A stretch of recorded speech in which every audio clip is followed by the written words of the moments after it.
What would you do if dying once only gave you a second life inside the body of a wounded noble? The dagger had already pierced Gonzalo Garcia, yet the young man opened his eyes with 2 lifetimes burning inside one mind.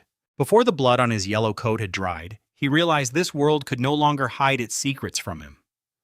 Gonzalo woke in a stone hall with a costly healing potion sliding down his throat, and the wound that should have killed him had already closed. Memories from another life collided with the instincts of the noble body he now inhabited, while one name rose above the confusion: Elijah Ocel.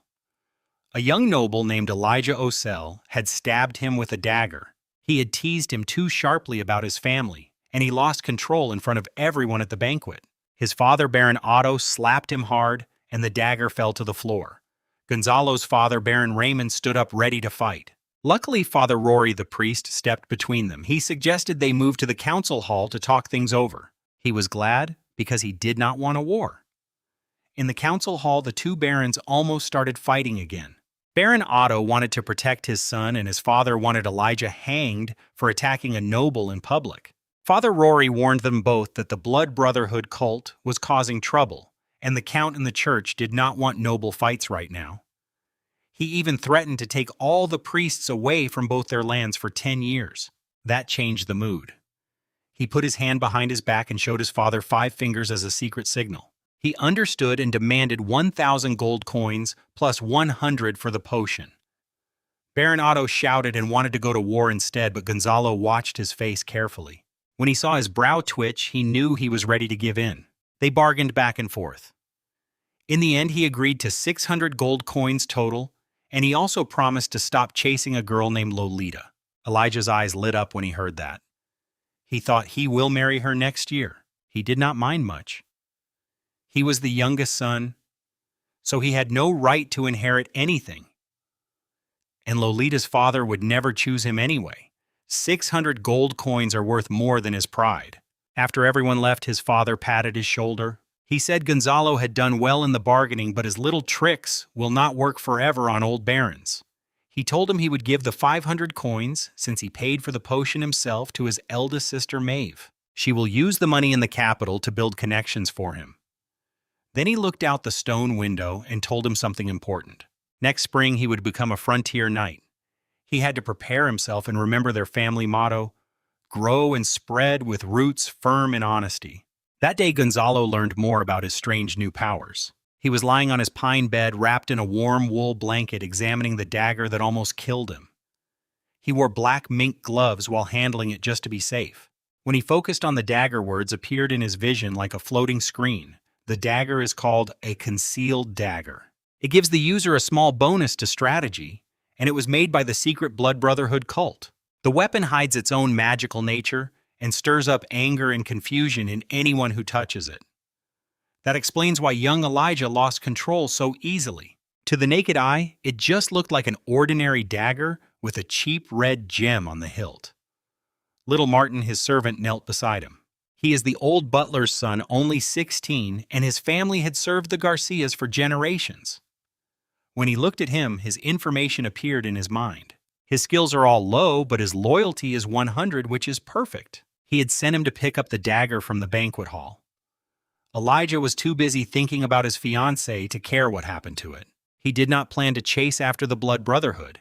That is work for counts and bishops, not for a baron's second son like him. He only needed to stay alert. Gonzalo's strange power lets him see people's loyalty so no spy can fool him. Later, he rode out with his father and his soldiers to Fruitwood Town. That day was the day to choose new squires for the frontier knights. The town square was packed with villagers, serfs, and even some slaves. Every poor family had brought their sons, hoping one might be chosen. Becoming a squire is almost the only way for a common boy to rise in life. Gonzalo's father sat on a red bench, while Martin brought him fruit wine. Then he announced the selection, saying he would be the future lord of the frontier lands. He looked over the crowd with his special ability. Blue numbers appeared next to each young man. Most villagers had bravery of only 1 or even less, with 0 in everything else. It was disappointing. These people had no books, no training, and barely enough food to grow strong. He realized he would have to rely on loyalty more than raw talent. He spoke loudly to the crowd and told them his test. Anyone who wanted to be a squire had to run barefoot from the town all the way to his father's castle. Even the slaves were allowed to try. He wanted to see who had true potential. And he wanted to test how his loyalty numbers worked in real situations. Two boys caught his eye. Charles the Butcher's second son had slightly better bravery because he ate well. Yorick a Carpenter's second son had spent his life walking from village to village, helping his parents, so he had good endurance and even a little bit of knowledge. Both started with loyalty of 30. As they ran, something interesting happened. Charles began to struggle because he was a bit overweight and not used to hard running. In his heart, he started complaining about his father and even about him, the noble lord. His loyalty dropped by 1 point. But Yorick noticed he was watching him.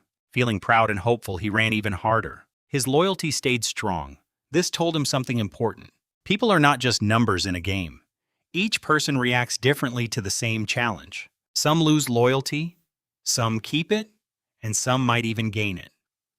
The slaves started fast because their feet were already bare and tough, but hunger caught up with them. Their empty stomachs slowed them down, and the villagers passed them by. When 30 young men had crossed the finish line at their castle, he called the race over. The boys who were just a few steps away looked heartbroken. The ones further back looked terrified, probably thinking about the beatings their fathers would give them at home. He now had 30 candidates to work with, and a new understanding of his power. After 30 young men passed the running test, he made it clear to everyone that they were not yet squires. They still had 3 more months of hard training ahead. Only those who could endure the pain and keep their loyalty strong would earn the right to serve him. He did not want weak followers who complain at the first hardship. He wanted men as loyal and steady as oxen, ready to raise their arms for him against any enemy. This matters because the frontier lands are dangerous. They lie far beyond the kingdom's borders, full of monsters, bandits, rebels, foreign tribes, and rival nobles. If his attendants lost faith too easily, they might betray him on his second night there and run off to become bandits in the mountains.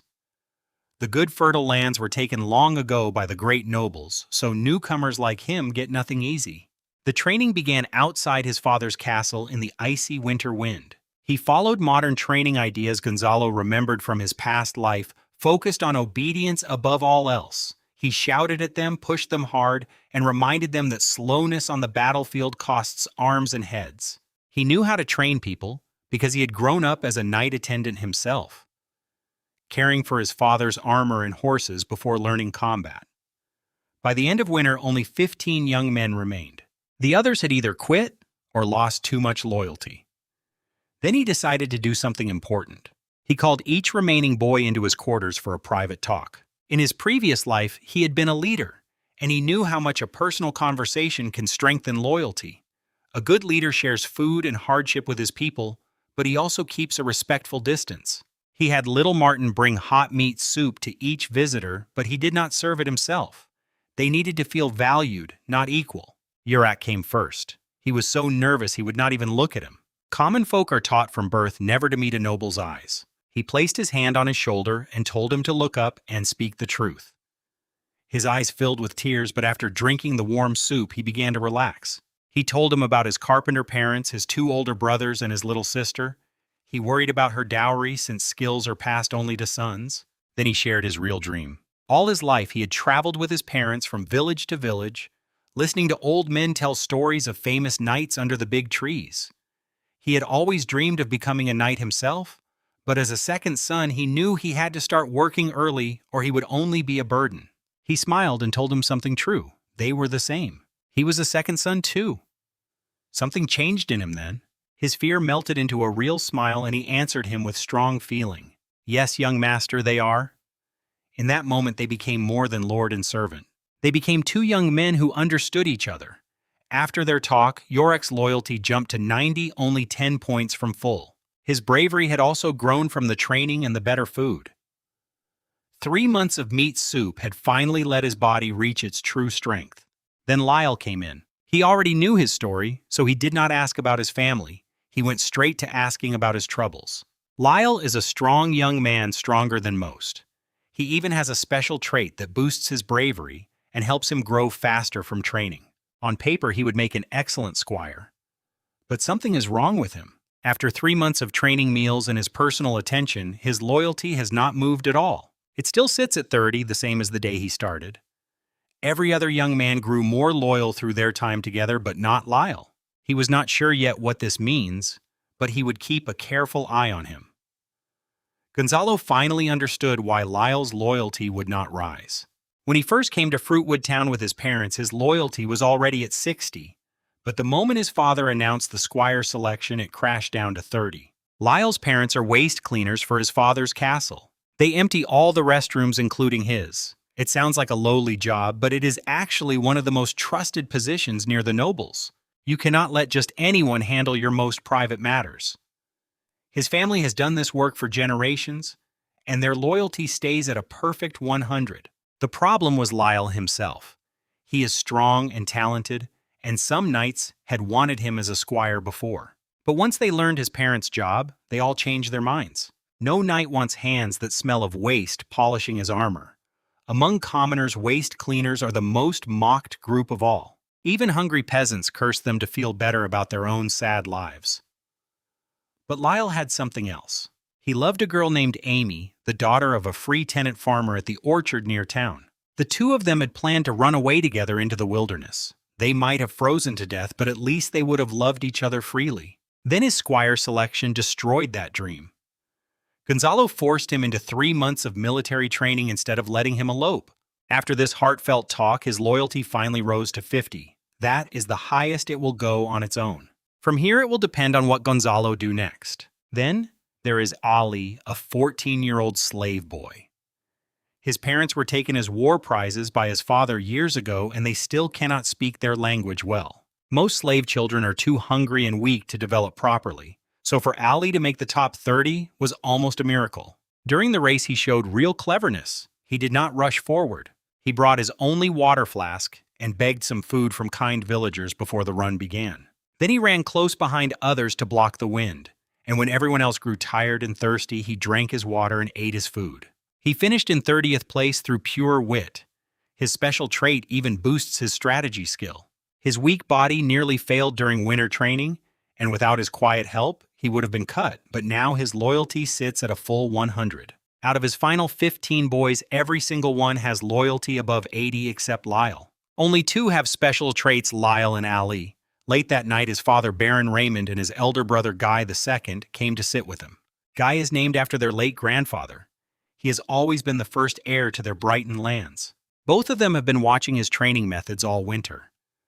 Gonzalo's father could tell the training ideas Gonzalo used were valuable, and in their kingdom, military knowledge is a guarded family treasure passed down through written records. Gonzalo's father mentioned the Snowpine lands nearby owned by Baron Otto, the man whose son stabbed him. Father has already sent people to watch them. He reminded him that the Ossel family's line of knowledge was broken in the last generation, and Otto only regained his title through military achievements. A weaker neighbor makes their land stronger. He had also been hunting hidden cult members in Brighton on his own. Then his father spoke seriously. He told him that their family motto, to grow and take root in honesty, has been both their strength and their weakness for 1,000 years. Their family encourages many children, which means land gets divided again and again. Each branch grows poorer, but the Garcia name has spread across the whole kingdom. They may hold small titles, but there are so many of them. Gonzalo's eldest sister, Maeve, had already sent him the charter for his new frontier lands. Travel is hard in winter, so he would wait until spring to leave. Gonzalo's father gave him strict orders. Once he was on his new land, Gonzalo not to take any people or supplies from Brighton beyond what has already been assigned to him. Everything here belongs to his brother in the future, Gonzalo answered honestly. Gonzalo, understand, father. Everything in Brighton will belong to his brother. What he was doing now already takes from his property. When his new territory grows, he would give back to him. Gonzalo's brother Guy smiled and said he believed his lands would one day be even richer than Brighton. Their blood ties them together. Then his father held both their hands, and the three of them spoke their family motto together. For the Garcia family, may it grow strong and last forever. Before Gonzalo leave for his new frontier lands, Gonzalo still have work to do. First, he rode with his men to Uroc's mountain village. The forests there are full of fine timber, which is why his parents settled there as carpenters. He could not recruit any of the other villagers because they belonged to his brother Guy's future estate. Gonzalo's father has always said the best way for brothers to stay close is to keep their accounts clear. When they arrived, the village headman came bowing, but Gonzalo ignored him. His true master will be his brother, not him. He went straight to Urok's home. His parents knelt in terror the moment they saw them. They thought their son had done something terrible and that their whole family would be punished. Their rough hands shook against the cold ground. Gonzalo patted Urok on the shoulder and told them to stand up because Urok had done very well and was now a knight's squire. They hugged each other and wept with joy. Little Martin quietly placed flour and cured meat beside them before stepping back. It was more food than they had seen in a long time, and they could only kneel and bow their thanks. Gonzalo arranged for Urok's little sister to come work as a laundress in the castle. Among serfs, castle workers hold the highest status. This helps Urok's family, but it also gives him a quiet way to keep their loyalty strong, though Gonzalo hoped Gonzalo never need to use it. He also asked Urok to find his second brother John, who had already left the barony. Since John no longer serves here, he was free to recruit him. Gonzalo told Urok to ask if John or any skilled friends wanted to join him on the frontier. Skilled workers will be precious for building new lands. Urok planned to leave for the city that very night. Next came Lyle's problem. He was still meeting his beloved Amy in secret at the orchard. Her family are free tenant farmers, not serfs, so Gonzalo cannot simply order the marriage. Worse, Amy's parents looked down on Lyle because his mother was once a slave. Even serfs refused to marry their daughters to his kind. On the way to the orchard, Gonzalo thought of many polite ways to handle it, offering gifts, making fair trades, talking things through. Then Gonzalo laughed at himself. Gonzalo's modern way of thinking was too soft. They were free commoners, but he was a noble. When they arrived, Amy was already locked in the cellar. Her father, Old Ike, took one look at Lyle standing beside him and understood. Gonzalo gave a simple order. Lyle, hold him down. Gonzalo's strong squire pinned Old Ike to the ground. Gonzalo slapped the old man several times and kicked him aside. Then Gonzalo told him to bring Amy out, and his voice left no room for argument. He cried out to his other children to fetch her quickly. There is no point reasoning with deep prejudice. Sometimes a show of force is the only way. A knight's squire marrying a fruit picker is nothing shameful. Gonzalo brought the whole family to the small church in Orchard Town. Before the priest, Lyle and Amy both said, "I do." According to the Church of Light, when two free people agree to marry, the Lord of Light blesses them and the kingdom's law recognizes it. Only slaves have no such right. In that moment, Lyle's loyalty jumped from 50 all the way to 100. These past days, he had been working hard to earn the loyalty of all 15 of his squires one by one.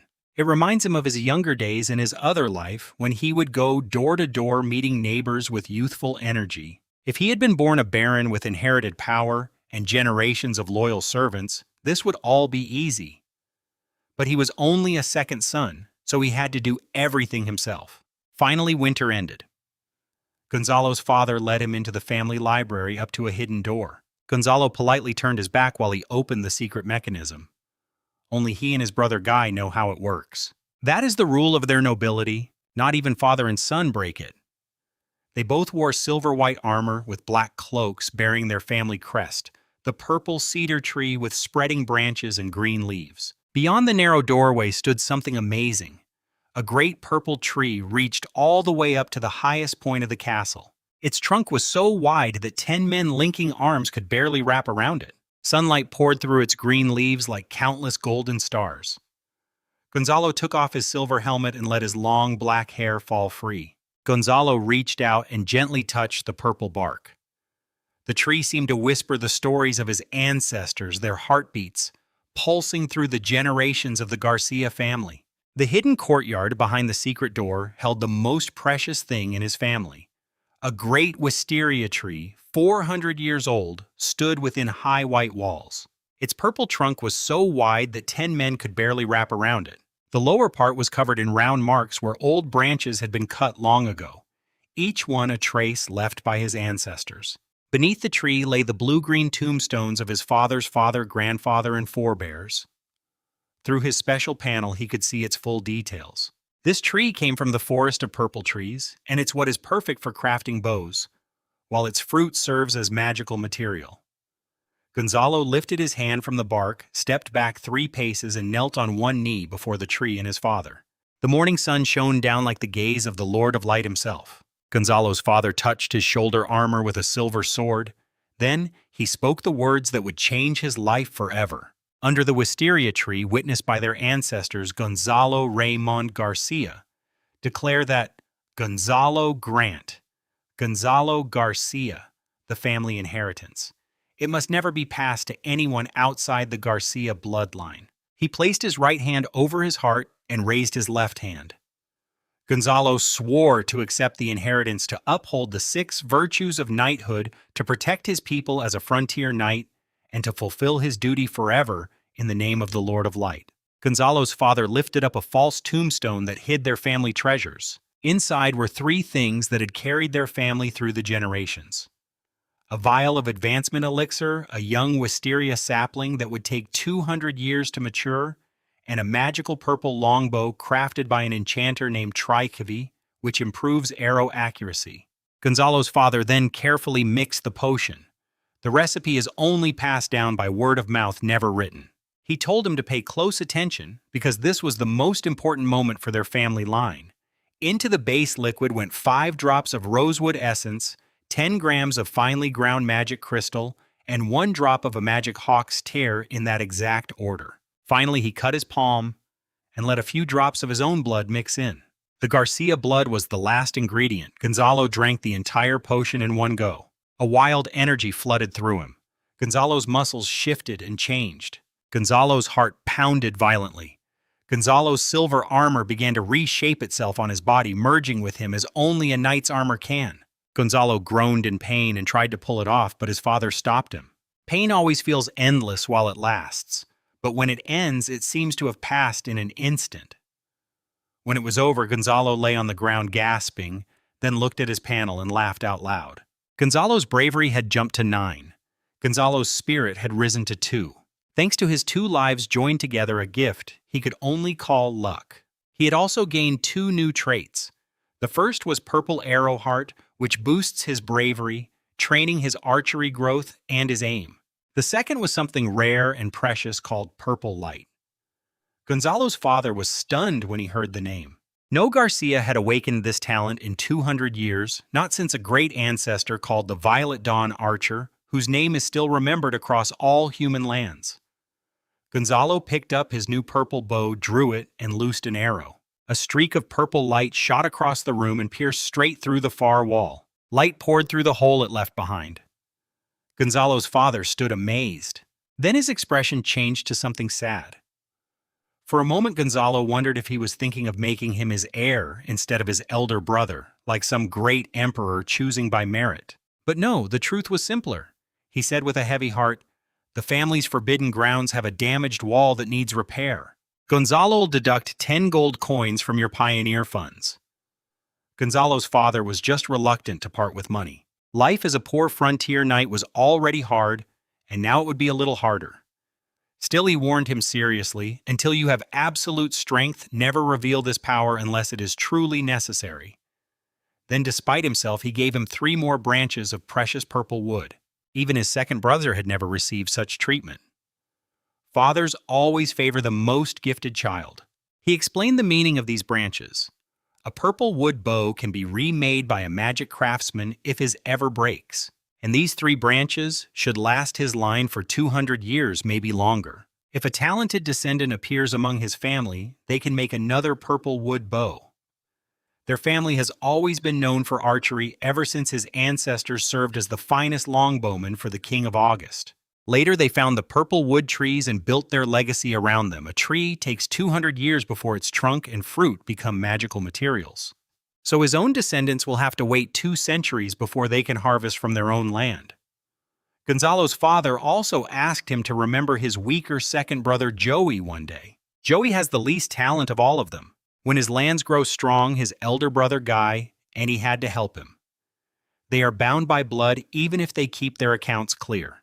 Gonzalo's father is 48 now, old for a human knight, and his mother passed long ago. Most of his energy goes to them children. He understood something deeper then.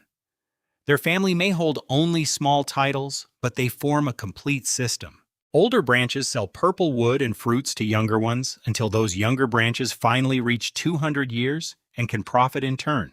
Over the centuries, many opportunists have tried to steal their trees, but the trees cannot be transplanted, and the seedlings need 200 years to grow. During those 200 years, their family has endless ways to take revenge through trade marriage lawsuits, deception theft, or even war. No other family can afford such a long struggle against them. Finally, his father taught him about battle, aura, the special energy that forms in a knight's body. It strengthens the physique and fighting ability. At higher levels, a knight can attach this aura to his body and eventually project it outward into shape. Gonzalo's father and Gonzalo spent 3 full days in the family's restricted area, training hard together on their inherited combat techniques. He did not need more lessons in the bow, as he had trained with it since childhood. What Gonzalo needed most now was to master this new battle aura flowing through him. While the snow was melting and he was still preparing to leave his father's castle, a wedding was taking place in the northwest of Valiant Province. Baron Otto was marrying his son Elijah, the same boy who had stabbed him, to Lolita, the girl he had given up. Only 6 barons were invited. Baron Otto claimed it was because of cult trouble, but the real reason was money. The 600 gold coins he paid him had left him unable to host a proper gathering even with Lolita's dowry. Her father-kind Baron Cod was quietly embarrassed by the small affair. In a bedroom of that castle, Elijah was raging at a masked cultist of the Brotherhood of Blood. He demanded respect as a future lord and threatened the man. But the cultist simply tore a blood-red gemstone necklace from Elijah's chest, then beat his face until it was swollen beyond recognition. Without that necklace, Elijah's eyes turned from crimson back to their normal brown, and the truth came out. Last summer, Elijah had not become the heir by accident. The cultist had given him poison, and he had placed it in his elder brother's wine. The Brotherhood had wanted to corrupt a stronger target like his own brother Guy, but their spies in their Brighton lands had all disappeared thanks to the hidden cultists Gonzalo himself had been uncovering. So they had settled for weak Elijah instead. Baron Otto burst in wearing silver armor and carrying a longsword. He had heard everything. With 2 swift strikes, he cut the cultist cleanly in half. Then he turned to his son with terrible sorrow. He said he would have challenged his father to a duel to defend Elijah from stabbing him. He would have secured Elijah a future even as a frontier knight. But killing his own brother was beyond forgiveness. Elijah knelt weeping and bloody, begging for mercy. Baron Otto reminded him that their House Ocel had no ancient heritage like his Garcia family. He had earned his title through battle. Then the Baron helped Elijah to his feet, only to declare that his younger brother Elijah would be the new heir. He said the men of House Ocel die standing and ordered Elijah to face his end. But Elijah could not even do that. He struggled and cried like a frightened child. Seeing this cowardice, the last pity in the Baron's heart vanished. He lifted his son by the throat and prepared to run him through, leaving the body whole as a final mercy. But something monstrous happened. A thick crimson mist poured into the room. Baron Otto froze, blood running from his mouth. He coughed up pieces of his own damaged organs and collapsed. Then a hammer struck the back of his helmet from behind. A figure stepped in wearing a crimson robe and a blood god mask, carrying a hammer and a strange red lantern that released the scarlet mist. This was Priest Everett of the Brotherhood of Blood, a low cult leader raised to knighthood through a sacred blood chalice. Such men rarely live long because of the side effects, but the cult has no shortage of desperate people willing to pay that price. For months, the cult had hidden inside Otto's castle, disguised as servants and slaves. They had tricked Elijah into poisoning his own father's drinking water with a tiny colorless dose all winter long. When the blood lantern was lit, the buildup of poison activated all at once. Betrayal within a family often comes quietly, almost unseen. The priest picked up the blood-red necklace and placed it back on Elijah's neck. The boy's eyes turned crimson again, his mind clouded.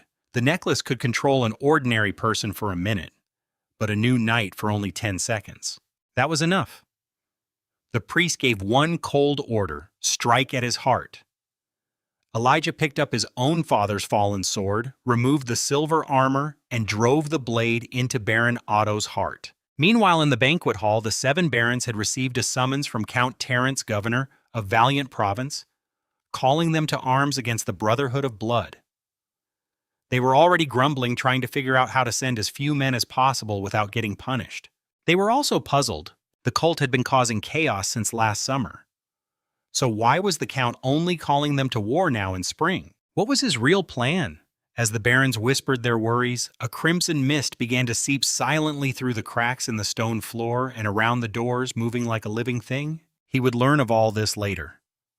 But that day far away, he was still holding his purple bow, still planning for his frontier lands, completely unaware that the Brotherhood of Blood had just beheaded the leadership of an entire region in a single night. Gonzalo only learned these dark details much later, but the slaughter at Baron Otto's castle was far worse than the murder of just one man. Father Rory was the first to sense the danger. He shouted to the 7 barons that it was blood poison, but Baron Khan only glanced at him with mild irritation. The other nobles reached for their summons papers, annoyed at the priest. The church was always like this, acting superior and meddling without offering real help.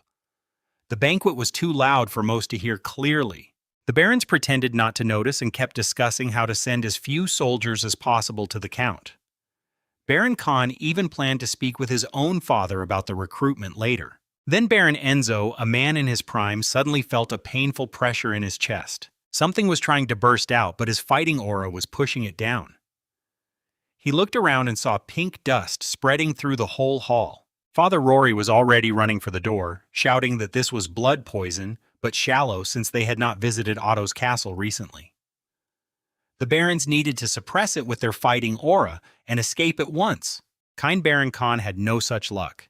He had been visiting Otto often to arrange the marriage and had drunk deeply from his wine for months. Now old and weak, he collapsed onto the table and could not rise. The 6 remaining barons charged as one, but they wore only fine wool wedding clothes, not armor. Their own knights had already been turned against them by cultists hidden among the servants. The barons even suspected that other nobles, perhaps the southeastern lords or even Count Terence himself, were secretly playing games with the Brotherhood of Blood as pawns. Baron Enzo grabbed a fallen hammer and shield. The 6 formed a defensive circle and fought toward the gate. Cultists in plate armor blocked them.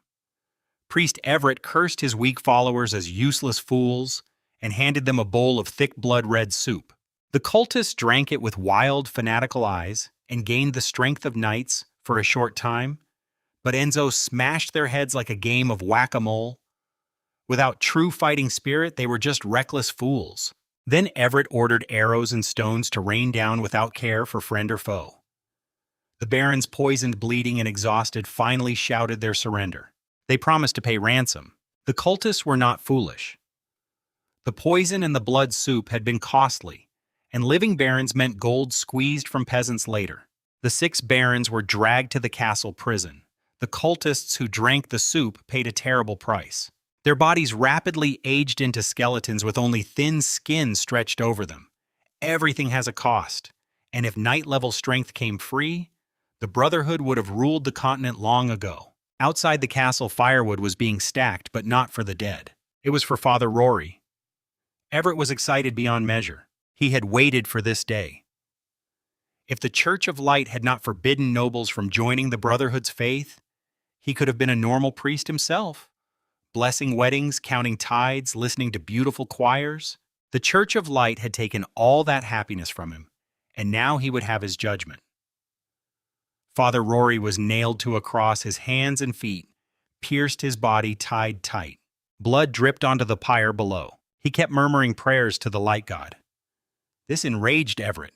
He whipped the old priest until his chest was bloody and torn. Then he ordered, "Seal his mouth." The cultists stepped forward eagerly with needles and thread and clumsily sewed the priest's mouth shut. Elijah watched all of this from the outer wall with no feeling at all. He had already signed his name on parchment, converting to the blood god. There was no going back. Anyone who learned of his new faith would see him as dead meat, so he was trapped forever. He had also killed his own father and brother. Betrayal is punished with purification, and he had no path left but forward. Then something happened that would echo all the way to him. A young slave boy was brought before Elijah. He was small, dark-skinned, and looked like any other slave in Cedar territory. Elijah, puffed up with his new title, imitated his dead father's harsh tone. "Hope you bring useful news, or I will cut out your tongue." The slave knelt too afraid to look up. He stammered that he had seen a purple cedar banner passing through cedar territory. It seemed to belong to young Gonzalo Garcia. Elijah was pleased to be called Baron, but tried to sound fierce. "You are lying. How could a slave know, Gonzalo?" The slave bowed lower, trembling. "Everyone in Cedar Territory knows Lord Elijah took his beloved woman from black-haired Gonzalo. Only the Garcia family nearby has black hair, and that one is young, so it must be him." Flattered again, Elijah kicked the slave aside and said, "Go drink some meat broth. Gonzalo reward you." What Elijah did not know was that this slave was no ordinary slave. He was his ally. The clever slave boy who won his loyalty last winter had somehow made his way into the enemy's camp and was now feeding information. He had not yet reached his frontier lands, but his pieces were already moving on this dark board. The enemy came for him faster than Gonzalo expected, but he had already prepared the trap. After Ali brought his false report, Elijah paced the outer wall, biting his finger. Finally, he clapped his head and decided to send cavalry to scout. If it was a real army, he would grab gold and silver and run. The scouts soon returned with the news that he was leading just 300 people on an expansion journey, 200 slaves and 100 farm serfs organized by family buying supplies at every small town along the way. To Elijah, a group like his was not an army at all. It was a walking treasure trove, and he had long wanted him dead. He took the plan to Priest Everett. The priest was reluctant at first. The Brotherhood's real mission was chaos, not fighting barons. But Everett knew his cult was poor. Leading over 100 followers means constant hunger and endless questions about where the next meal will come from. Prayers do not drop food from the sky. Gonzalo's supplies were too tempting. There was still the problem of night haunts. One of the late Baron Otto's true knights. Hans was now bound hand and foot. His armor stripped his mind blank with grief. The lord he had sworn to protect was dead. The heir had joined a cult, and now he was being pushed to attack another noble. A knight's honor is loyalty, bravery, and devotion. Hans would rather bite his tongue off than betray his oath. But knights cannot die that easily. Elijah held his own brother Elijah's severed head, with blood still on his hands, shouting like a madman that this was the only way he could become Lord of Snowpine. He demanded Hans swear loyalty. When Hans refused, Everett placed the blood-red necklace on the knight's neck for just a few seconds. That was long enough to force the words out of Hans' mouth. A knight must keep his vow once spoken. Hans belonged to the Osel family, and Elijah was now the only remaining Osel. Slowly, Hans surrendered to this broken truth. Meanwhile, far outside Snowpine Town, his own camp was already digging in. 14 of his squires, led by their captain, were directing slaves with whips to dig trenches. Ali was not among them. He had sent his clever slave boy out as a spy, and in his place, little Martin had taken over the last team as leader. Gonzalo's 300 people were split into 15 small teams. Each team had 4 leaders with 5 members under each. They used a collective responsibility system. If one man ran away, his whole team would be punished, along with the team leaders above them. This made escape almost impossible. The settlers had been training since the end of winter, so they were not helpless peasants. They had no proper weapons for everyone, so they sharpened cedar sticks and hardened them over fires to make long spears. These simple tools should not be underestimated. Most armies in this age are just armed farmers, and a single spear can punch a fatal hole. Smearing them with mud or dung would guarantee infection and death. But he did not order that. Gonzalo's scouts had told him Elijah's force was mostly Snowpine townsfolk, with few true cultists. Those men were valuable. Their lords might pay ransom for them, or he could claim them as spoils of war. How did he know all of this was coming? It began with the hidden dagger. Gonzalo's panel had shown him its true nature from the start. It was a cult weapon made to stir anger and madness in those who touched it, designed to spark wars between baronies. After that banquet where Elijah stabbed him, Gonzalo told his father Raymond everything, and they had been quietly planting spies in Snowpine ever since. The Brotherhood had also placed spies in their Brighton lands, but his panel let him find them one by one and remove them in secret. Gonzalo's father never warned Baron Otto. The weaker their neighbors grew, the safer Brighton became. These lands had once belonged to their Garcia family anyway. Long ago, Viscount Brighton Garcia had to sell them off to raise money to expand. Back then, their purple cedar trees were still young, and most magical materials had to be bought from the main family in the purple cedar forest. The Garcia family does not give land to heirs who live too close together. That only leads to brothers killing brothers and wiping out the bloodline. On the other side, Elijah rode proudly in shining silver armor carrying a fine iron magic sword. The Ocel family banner with its pine snow tree fluttered in the wind. He had even copied the old Garcia crest pattern, but without their magical plants it meant nothing. Priest Everett walked at the head of the army on foot wearing plate armor and carrying a hammer. Most clergy come from poor backgrounds and never learned to ride horses. Everett had passed his church tests and gained strength matching a knight so he could walk at the front without losing dignity. Through threats and false promises, Elijah had gathered 800 people, including men, women, and even children. Many who saw through the cult fled rather than march. 800 against his 300 sounds terrible, but he was ready. They came over the hills and saw his camp in the distance. 300 soldiers beneath the black banner with the purple cedar tree already finishing wooden spikes that tilted outward. Everett sensed something was wrong. It looked like the enemy knew they were coming. At this moment, Everett hesitated. The cult's usual style was to poison, deceive, and run, not to charge headlong into prepared defenses. Had Baron Otto not fallen for exactly this kind of straight attack? But Elijah could see his long black hair. He was at the front of his line, instantly filled with hatred at his brown eyes and noble bearing. He lowered his iron helmet over his whole head and shouted in imitation of his dead father, "Charge with me!" For Baron Elijah Knight, Hans, bound by his forced oath, could not stop him. A knight must follow his lord into battle. He spurred his horse forward too. Priest Everett cursed loudly after them, "Fool! Everyone stay still and wait for orders." But Elijah was already racing toward him, his eyes fixed on his face with pure hate. The trap was about to close, and this time he would be the one deciding how it ended. Elijah charged at him alone, screaming that he was a coward. His voice cracked across the field as he ranted about the cruelty of war, his family's blood, and how Gonzalo still played silly games with peasants while he had become a true man. He demanded Gonzalo come forward and fight him fairly, as he had promised at the banquet. He stopped his horse about 100 meters from his line. Under his lowered faceplate, he was grinning. He could guess his real plan. If Gonzalo accepted his challenge, he would signal Knight, Hans, Priest Everett, and his 3 Knight-level generals to rush out together. 4 against 1, a very clever little trap for a very small mind. Gonzalo sat calmly on the bench and let him shout for 10 full minutes. Then Gonzalo snapped his fingers. A servant knelt beside him with a silver tray and fine porcelain cup.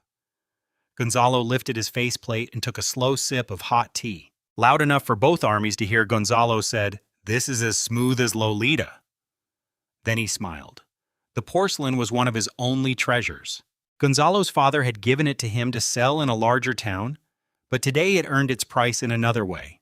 The tea was not truly strong tea either. As a second son, he could not afford real leaves, but it looked like luxury, and that was enough. Elijah's throat was already raw from shouting. Watching him drink from expensive porcelain while mentioning his fiancée in front of every peasant and slave in Snowpine drove him into fury. Those lowly people would gossip about their lord now. He already wondered if Lolita had truly been faithful to him. The uncertainty ate at him. He turned back and roared at Priest Everett to bring the army forward, threatening to drive the priest off his lands. Everett, looking at the fool on horseback, finally gave the order to charge. No cavalry would rush ahead alone into enemy lines unless there was no ambush. So Everett believed the camp was only what it appeared to be: 300 settlers with sharpened sticks. Beside him stood Knight Luke. He wore a gray robe over chainmail and no helmet, looking like a farmer. Gonzalo's father had sent him in disguise as his secret protection. When Elijah's main force finally approached, Gonzalo drew his purple cedar bow and loosed 2 arrows with his inner energy. Ding ding! Both arrows struck his horse. The animal screamed and fell hard, throwing Elijah to the ground. Knight Hans had seen enough battles to roll safely aside, but Elijah was a mess on the ground. There is a true story on this continent of a king kicked in the stomach by a frightened horse dying of a ruptured bowel before he could even summon his aura. Death is quick and does not care about titles. Because of his personal grudge with Elijah, as long as he was not dead, he would not waste his arrows on anyone else. Then the real surprise came. From inside his camp tents, 30 archers leapt out in perfect unison. These were elite Garcia bowmen loaned to him by his father. Their family is famous for archery, and these men had fought in real wars. At the same time, the horn calls inside their camps kept sounding, confusing the enemy about their numbers.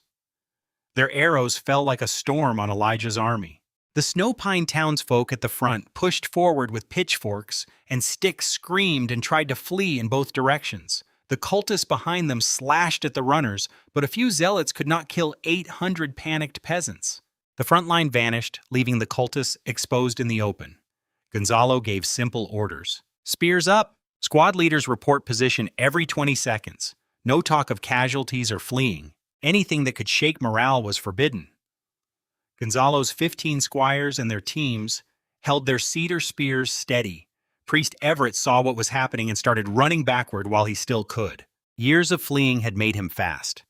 That was how he had become a priest in the first place, by outrunning every disaster. He shouted for his zealots to charge and kill him, yelling at Elijah to avenge his father, suggesting he had done something to Lolita. Even as he lied, he was stripping off his stolen plate armor to run lighter. Then, the true blow fell. On the far horizon, his father appeared. Baron Raymond had been hiding near Snow Pine Town for a long time.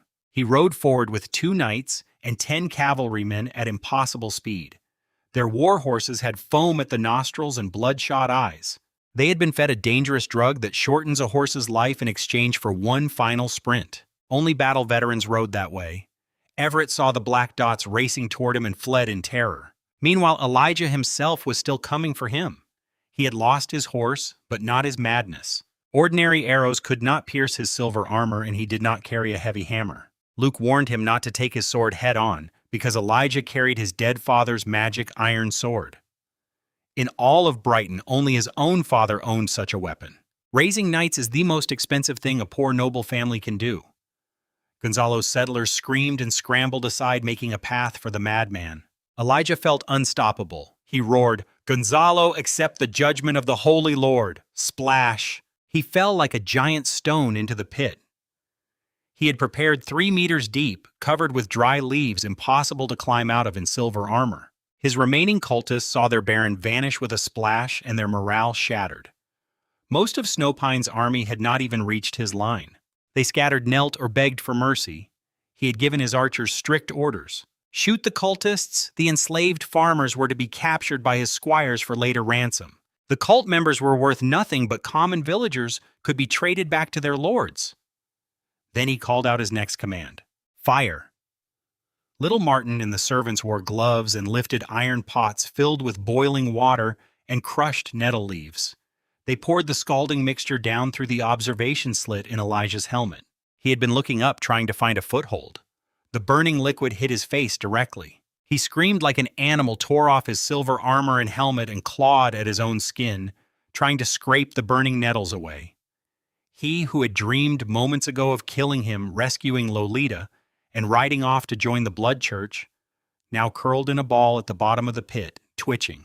He had never felt real pain in his life before. Gonzalo surrendered. He would pay the ransom. He was the Baron of Snowpine. He could pay. Help him, Gonzalo. Please save him.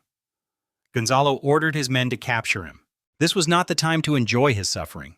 They still had fleeing enemies to round up before his father arrived. Gonzalo spared Elijah's life for careful reasons.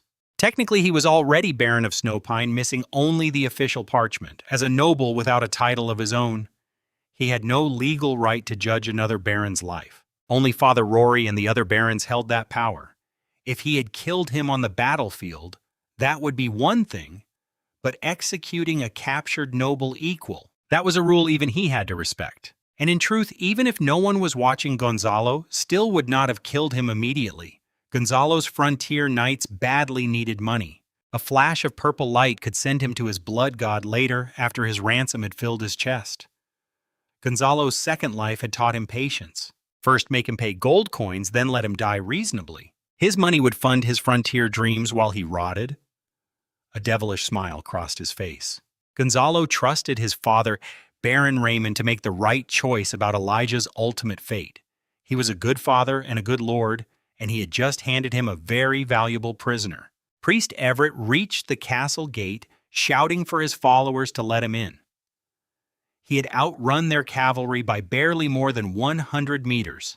His trusted old cultists, inside men with peasant blood on their hands, obeyed quickly and began to crack the heavy gate open for him. Then came a sharp ringing sound. Gonzalo's father's bell bent like a crescent moon. The purple wood trembled once, and the arrow whistled through the air. It struck Everett in the left back, and without his armor, it drove straight to his heart. The priest stiffened and fell, his life gone in seconds. He never knew that Baron Raymond's mounted archery was the finest in all the Valian region. Gonzalo's family carries the glory of divine archers in their blood. The moment their priest died, the cultists slammed the gate shut again, even though several of Everett's own trusted men were still outside. Those so-called trusted followers had been loyal to Everett alone, not to the men beside them. Sacrificing each other for the holy cause was simply their way. The locked-out men were quickly pinned down by their arrows. By sunset, his father's army had surrounded the Snowpine Castle and set up camp. He turned to him and asked, "Now, if it were you, what would you do next?" His voice had a small challenge in it. He was still rounding up fleeing serfs, but Gonzalo answered right away. Normal siege encirclement would be the safe choice, slowly starving them out. But if they waited, the neighboring barons would recover and come to claim a share of their victory. Gonzalo suggested they attempt negotiation first. If that failed, we should make a fake attack in the afternoon to drain their energy, then launch a real night attack after midnight, Gonzalo's father pressed him. And what about the worst case? Have you considered it? I said firmly. Gonzalo planned to lead the night attack himself. If it fails, then it will be his father's problem. He did not stop him. Without that kind of courage, what sort of knight would I be? Years ago on the battlefield, his father had led his brothers in a desperate charge as a longbowman. He understood. He had his own reasons for wanting to lead this attack. This was war, not a game between a baron and his son. After-battle loot is divided by merit, not by blood ties. If it were otherwise, his father's veterans would have lost their loyalty long ago. Gonzalo's personal achievements so far included the 300 settlers who held the line and the pursuit of the fleeing enemies, including Elijah. But the 30 elite archers who killed the main cultists belonged to his father. Knight Luke had defeated Hans. Most importantly, his father himself had killed the cult leader. That was the decisive blow of the whole battle. If he wanted a real share of the reward, Gonzalo needed a real victory of his own. A successful night assault would be his alone. Of course, he would never tell his father that he had inside help in that castle. Gonzalo planned to exaggerate the difficulty to increase his share. The crying child gets the milk. Gonzalo's father pointed out one thing he had missed. They needed to send cavalry immediately to Count Terence, governor of Valian province, with a report of the battle. The letter should emphasize how hard the fighting had been and explain that their forces were now pinned down besieging the castle, so they could not send reinforcements to the southeast. Gonzalo's father sat down at the table and began writing on cotton and linen paper, pausing and thinking carefully as he went. He understood the game. The Count had waited until spring to issue his summons for a reason, and they were making sure not to walk into whatever he was planning. Past midnight outside the castle walls, a small voice whispered, "Big brother, wake up, big brother." A young slave shook the cultist guard on duty. The guard jolted awake, ready to beg forgiveness for sleeping on his watch. Then he saw it was just a slave boy. He snarled that he had only closed his eyes for a moment. The slave pretended to be confused and said his leader had told him to change shifts. The cultist pushed him aside, barked at him to take the watch instead, and stumbled off toward the main building to sleep properly. That slave was Ali. Gonzalo's clever spy had walked himself right into the guard position on the wall. Ali understood his situation well. Other knights and servants in his service had been born serfs, and his slave background created a gap between them. He knew he must earn real merit to be accepted. Tonight was his chance. He peeled off his loose coat. Wrapped around his thin little body was a coil of hemp rope. That was his advantage. He was so small that even a huge bundle of rope barely showed. He tied the rope to the wall and let it drop down the outside. Below came the signal. "See you, cuckoo. See you, cuckoo." 17 black-clad figures rose from the foot of the wall wearing nailed climbing shoes. As the first two reached the top, 2 more ropes went down, and soon armor and weapons were being hauled up batch by batch. The climbers were Urak Lyle, Little Martin, and the rest of his squires. Kafka Eldon, Dylan, Yurkin Taylor, Marcus, Ryden, Waikia, Roger, Rohan, Milo, Watt Knight, Luke, and himself. Even Allie was wearing armor now, looking like a tiny iron can. The armor was not ours. It had been scavenged from the battlefield with his father's permission, and they would return it after the job. "Luke, watch over them for me," Gonzalo whispered. Luke nodded. Even without his order, he would have watched over these boys. He knew their parents well. Old Martin the butler, the waste cleaners, all of them. The plan was simple. Luke and most of the squires would take the outer wall and force the gate open until his father's main force could enter. Lyle and he would slip into the main castle building ourselves.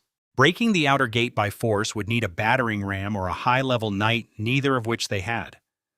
He had a huge advantage inside. He knew the main building of a baron's castle better than any cultist could. He had grown up in Brighton, and most baron castles follow the same layout. Brighton's was just bigger because his grandfather had been a viscount. Lyle had an even rarer advantage. As the son of the waste cleaners, he knew every hidden hole, servant passage, and secret entrance in the castle. The cultists had been inside for only a few days in their entire lives. Lyle had spent his childhood crawling through its forgotten corners. They cleared the patrolling cultists on their path without a sound, and then the two of them slipped quietly into the main building. They didn't go into the main building to save the Baron.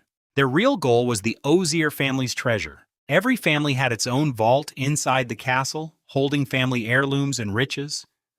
He had only been inside once before when he was promoted to knight. That was a moment he would never forget. How well he could develop his future territory depended on this operation. If he found the Ozier family's treasure, it would all be his. As for Baron Raymond asking about it, he probably had it stolen by the cultists. Otherwise, Gonzalo wouldn't be so eager. Such dangerous actions weren't his style. They reached the banquet hall, silently killing 2 cultists as they moved inside. The Baron's castle's main floor had a central banquet hall divided into 2 parts, left and right. The side with better lighting was the kitchen. From the kitchen upward, each floor was a living space where the nobles slept. The kitchen's fireplace heat rose up, connecting to each noble's room. Each room had its own toilet built into a small balcony that extended outside. Waste would drop from the balcony outside the castle, and the sanitation workers were responsible for cleaning these areas inside and out. There is no such thing as a cesspit assassin in Baron Castle. Nearby villagers and night patrol guards can easily see the outer walls. Assassins climbing up have no footholds, and even with tools like climbing spikes, it would be very slow and quickly noticed. Only the high nobles might encounter this, because their castles are more complex. To look nice and not covered in filth, they build an extra wall behind the main fortress walls. Most guards don't want to patrol the hidden spaces inside because they are full of foul-smelling waste. This is how cesspit assassins operate. They climb through the cracks between 2 walls, giving the nobles a disgusting surprise. Below the kitchen, the basement is usually a prison. They do this to prevent prisoners from freezing to death and losing their ransom. On the other side of the banquet hall, the first floor is the dining room where nobles eat daily. Above that is the council chamber. In the kind-hearted Cantor Castle's council room, Gonzalo earned 500 gold coins. The top floor is usually a study or library, the highest and safest place with good light. That is Gonzalo's target. By this time, they had already killed several cult patrols, and fighting sounds outside grew louder. They no longer sneaked, but charged up the stairs directly. Gonzalo's silver armor was nearly invincible here. In the tight space, he used Ali's magic iron sword, stabbing straight to the heart. The small space made swinging blunt weapons impossible. Plate armor was unbeatable if you didn't get stuck. The 2 iron cans fought their way up, leaving bodies on the stairs, reaching the top floor. The top door hadn't been broken yet, which was a miracle.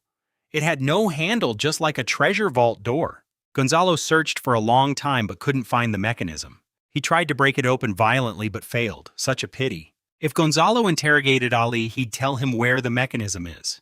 That way the treasure would be his. Just then a female voice came from inside the door. "Gonzalo! Lilith!" The door slowly opened. Lilith and her maid had been inside all day. Since yesterday morning, Lilith had followed her father into the castle. Ali couldn't wait to show off his family heirloom to his fiancée until chaos broke out in the castle. Lilith had already memorized the location of the mechanism and hid inside the Osier family treasury. Lilith is indeed very beautiful. Otherwise, the noblemen from nearby barony lands wouldn't all be chasing her.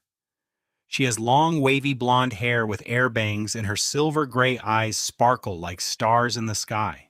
She also has 2 cute dimples. However, her clothes are a bit messy, probably because she fled in a hurry.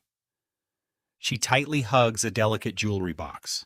As a noble, he could tell that this wasn't the family treasure, but Lilith's dowry, likely filled with gold coins and precious jewelry. He knew that if he stole her dowry, it would be very hard for a girl from a noble family to find another husband. The family wouldn't give her more dowry, and some girls might even consider suicide. He also understood that a relationship between him and Lilith was impossible. She didn't want to go to frontier lands. She wanted to become the Baroness of Matsuyama. It didn't matter who the Baron was. Lilith pointed in a direction. The 2 people she knew since childhood understood each other's meaning immediately. They used a long sword to break open the stone floor, revealing a rectangular iron chest. Gonzalo and Lair worked together to lift the chest. Inside was the wealth accumulated by the Osher family. Gonzalo took a quick look. There was a lot of stuff, some large items like gold candlestick lamps probably stolen from Baron Otto. The Baron couldn't afford these items and couldn't display them in the castle. Sadly, there were no magical items. Now wasn't the time to hesitate. There was a fight outside and they had to move the chest to their camp quickly. Lair wasn't strong enough to survive alone in the chaotic environment downstairs. "Gonzalo, go call some people." "Lair, you stay here and protect Lilith's safety, and also the safety of the treasure," Gonzalo silently thought. He would protect Miss Lilith, just like Gonzalo protect his wife Amy. Even if it costs his life, Lair promised firmly. "Come back safely, Gonzalo. Gonzalo be waiting for you," Lilith said, walking up to Gonzalo and giving him a deep kiss. Without lingering, she put on her silver armor helmet, activated her transformation mode, and rushed downstairs. As she went down, she found that there were no more cultists on the stairs, only bodies scattered all over. All the cult members ran outside the main hall to fight. They knew that if the outer wall gate was taken, everything would be lost. Some even tried to jump from the wall, risking broken legs to escape. The view through the helmet's observation hole was not very clear. Gonzalo felt like something was calling him. After knocking down 2 cult members, he looked around and finally saw what was wrong. On the gallows outside, Father Rory was nailed to the cross covered in blood. He was completely red and silent. At this moment, a cult member climbed onto the gallows, trying to cut off Father Rory's head to escape. Holding the head, this cult member could be promoted to priest. Seeing the situation was hopeless, the cult members were only thinking about how to escape for their own benefit.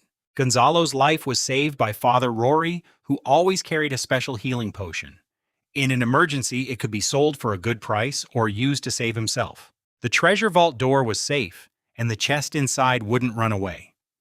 Gonzalo cut down the cross, and the nearby cult members had already fled, knowing that anyone who saw Gonzalo in a tin can outfit would run to stay alive.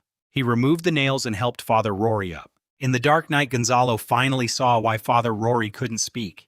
His mouth was sewn shut. Gonzalo took a dagger and carefully cut it open. Name Rory. Level 2.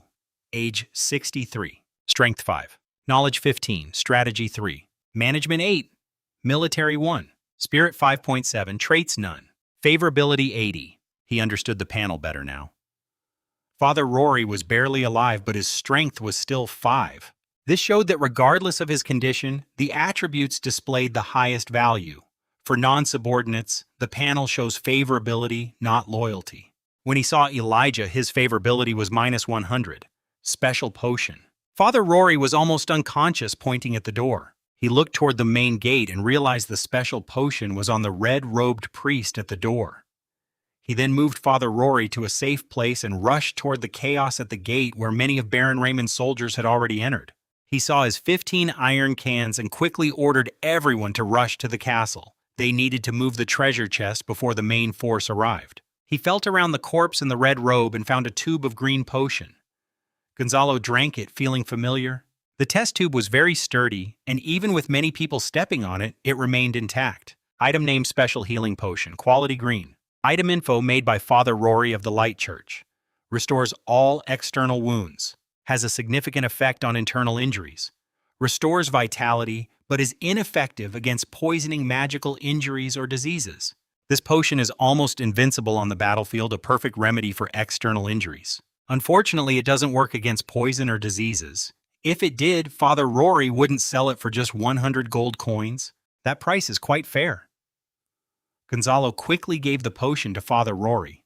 Finally, Father Rory could speak again. "Thank you, Gonzalo. You're a very talented child." This sentence made Gonzalo realize why he felt someone calling him. It was because he had 2 points of mental strength and sensed Father Rory's call for help through his mind, since his mouth was sewn shut and he couldn't speak. It's a pity. He had to become a pioneer knight to expand his family's legacy, so he couldn't join the church, Father Rory said regretfully. Still, he kept urging Gonzalo to join the church. The priests of the Light Church are incredibly resilient. In the end, Father Rory couldn't persuade Gonzalo. Instead, he suggested Gonzalo stay a few more days in MANHWA territory. Father Rory could teach him some useful knowledge, especially things that would help him lead explorations.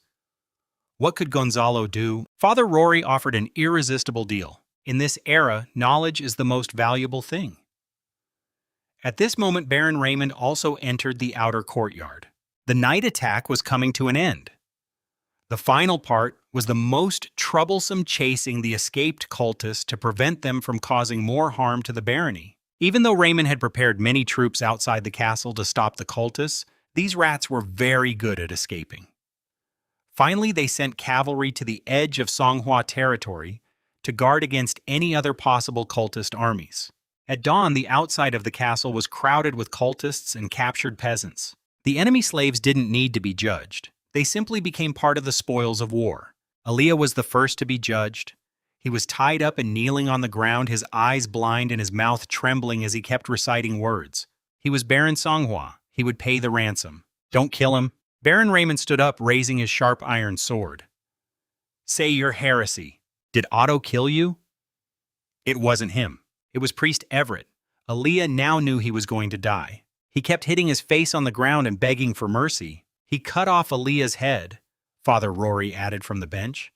Yesterday he saw Elia cut off his brother's head on the pyre, trying to force the knight to admit that he was Baron MANHWA. Patricide, according to the kingdom's law, death penalty. Turning to evil gods, according to church law, death penalty. Gonzalo Baron Raymond Garcia, declare you guilty. Baron Raymond? He could pay the ransom. Gonzalo blood suddenly burst out as Elia's head was lifted high. Gonzalo watched with regret. The ransom was gone. Who is Elia's closest male relative? Baron Raymond shouted outside. Porter crouched at the corner of the outer yard. Hearing this, he scrambled and shouted excitedly, "It's him!" He was the fourth son of Baron Otto. Porter almost jumped with joy. Such great luck had fallen on him. He was born to a maid and had no inheritance rights. His current role was a farmhand at a manor owned by the MANHWA lord, far from the castle's water supply, and he had not been poisoned by blood toxins. But Elia forgot about him. Or rather, Elia never considered him a brother, so he didn't kill him. Baron Otto only has 3 sons. Where did this 4th son come from? Baron Raymond frowned. He knew well how many children neighbors had. Gonzalo's mother is a maid, Sir, Porter begged. His fate might depend on Baron Raymond's words.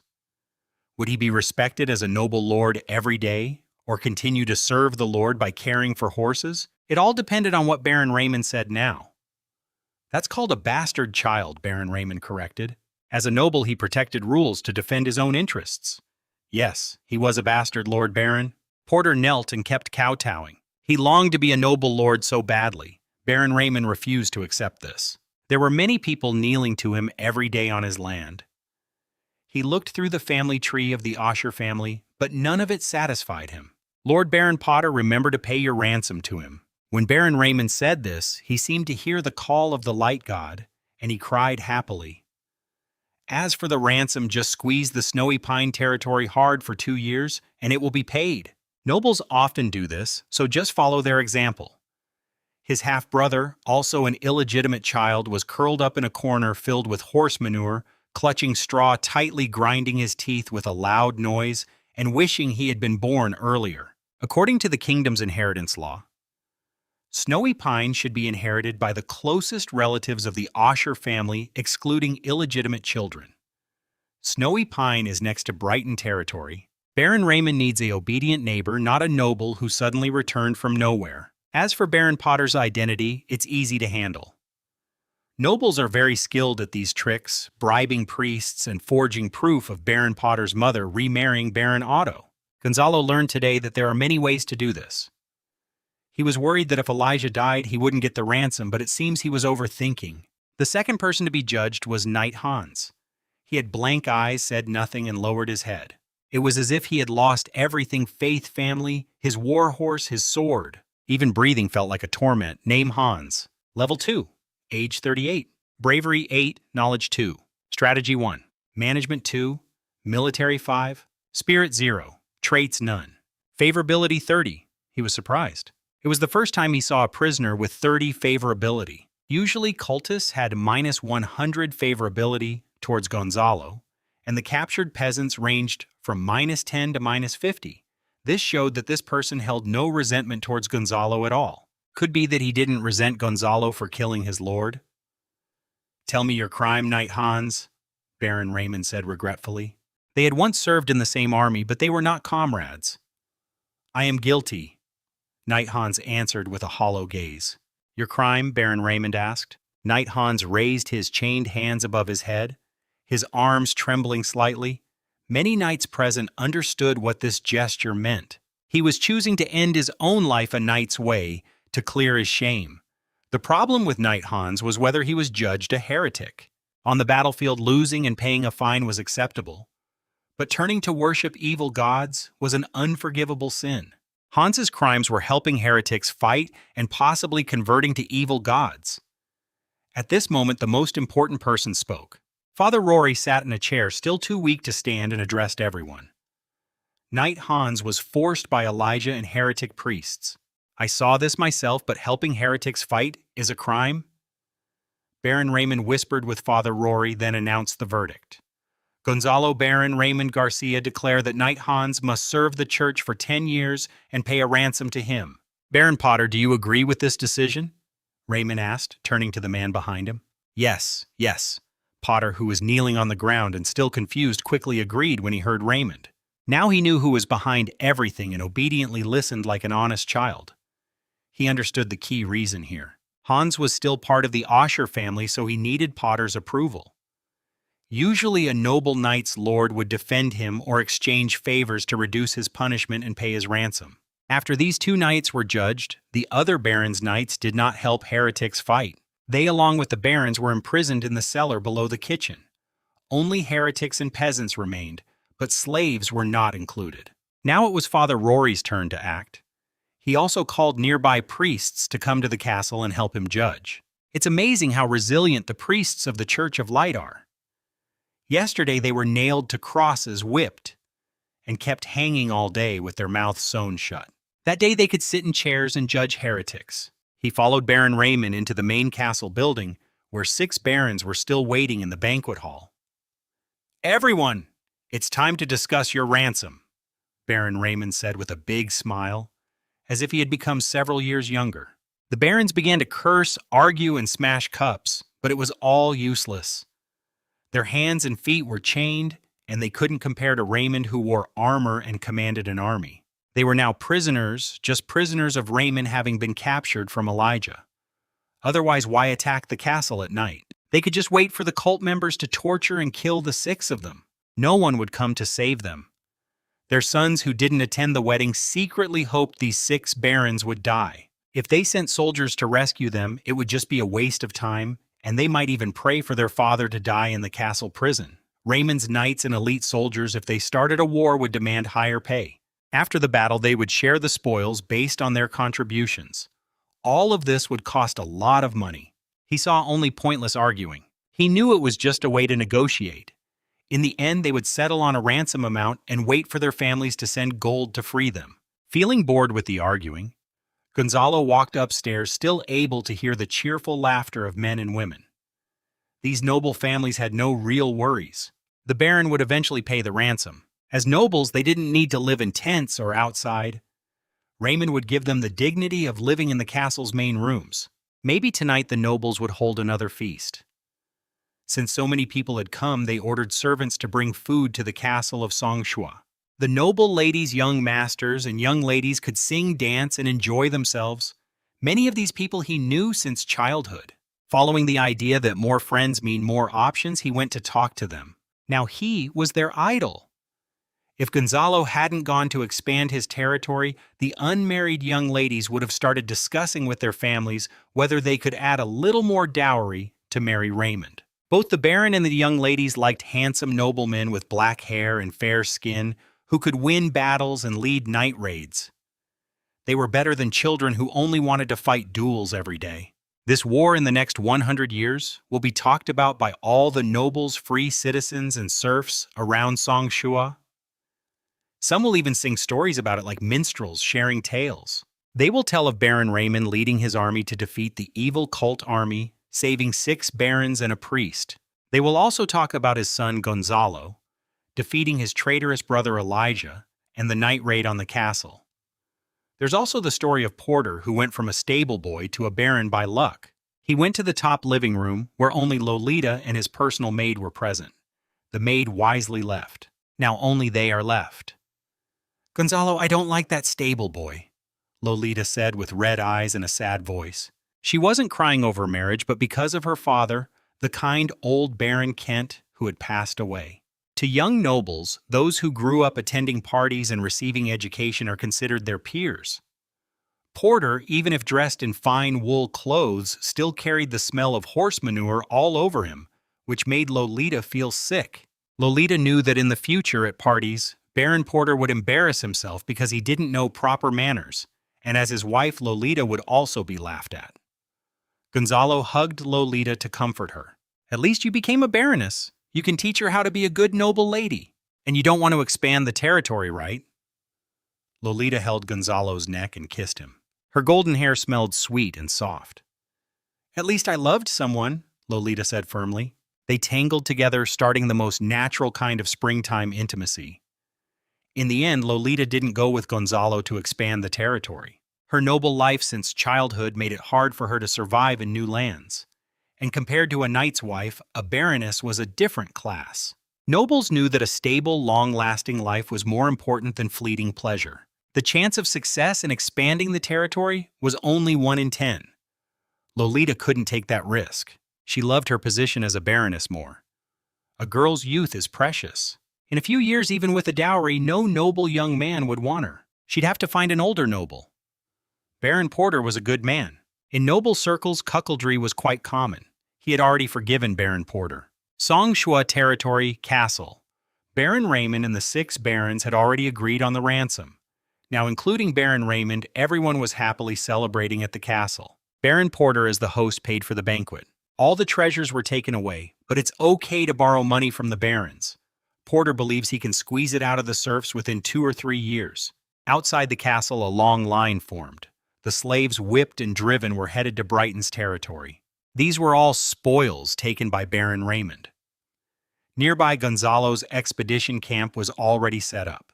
15 knights and Gonzalo himself, along with young Martin, were inside the main tent. As the leader, Gonzalo's first task after the battle was to reward his men.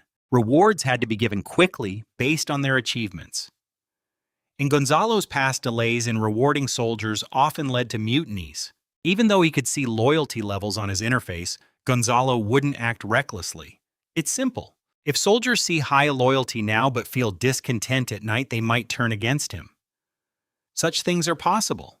There were 15 sets of new plate armor, each worth 20 gold coins. Used armor would be cheaper and damaged armor even less. This was just armor. A knight or elite soldier needed armor, padded cotton. Under armor, a sword or hammer, a dagger, a bow and arrows, a shield. 2 to 3 horses with tack, and 2 to 5 knights or attendants. Gonzalo bought all this from his father, Baron Raymond, using his battle achievements. The total cost was 300 gold coins, which was the limit he could get. Baron Raymond had demanded a ransom of 500 gold coins from each baron. With 6 barons plus Potter that totaled 3,500 gold coins. This was the biggest profit from the battle. The money wouldn't be received immediately. Most of it would be paid over 2 to 3 years through item collateral. Baron Raymond also needed to support 3 real knights, over 10 cavalrymen, elite soldiers, 30 archers, his 2 sons' branches, and other family members. All these expenses added up. Getting armor worth 300 gold coins was already good. Baron Raymond had given Gonzalo an entire expedition force, which caused a deficit for Brighton's lord. Now these resources were needed to fill that gap. Gonzalo thought it was better to spend money on improving his troops' fighting ability rather than just giving gold. The new armor reward was expensive, but Gonzalo believed it was worth it. So young, he decided that the 15 knight apprentices would buy their armor in installments based on their future achievements in battle. They had the right to use the armor, but to truly own it, they had to fight for young Gonzalo. They had the right to use the armor, but to truly own it, they had to fight for young Gonzalo. He was generous, but giving so much at once might reduce their motivation to improve. Therefore, paying in part suited the current situation well. The 15 apprentices received their plate armor, and all of them showed genuine happiness. They touched the armor as if they were touching a young girl's skin. Harley wore the armor and found it fit perfectly. He thought it would look funny, but it fit so well that he realized he had specially chosen it for him. Harley remembered this detail deeply. Similarly, Lair was worried about growing taller. He was only 17 and had noticed he was still growing. He feared that if the armor was too expensive, he might outgrow it and regret not having it. But when he put it on, he felt there was plenty of space and his worries eased. Gonzalo's armor for Lair was made taller based on his mother's height. His mother was a tall female slave. In this era, tall women weren't considered good, especially for slaves. Only a stable worker might be interested in such a woman. Gonzalo's steward gave little Martin gold coins and books.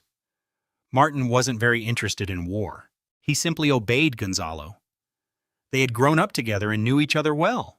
The books were taken from the MANHWA castle. Baron Raymond wouldn't let Gonzalo take books to expand his territory, so he had to find these items himself. As for weapons, each person received a long sword and a shield. All were secondhand, and these were gifts. They belonged to Gonzalo.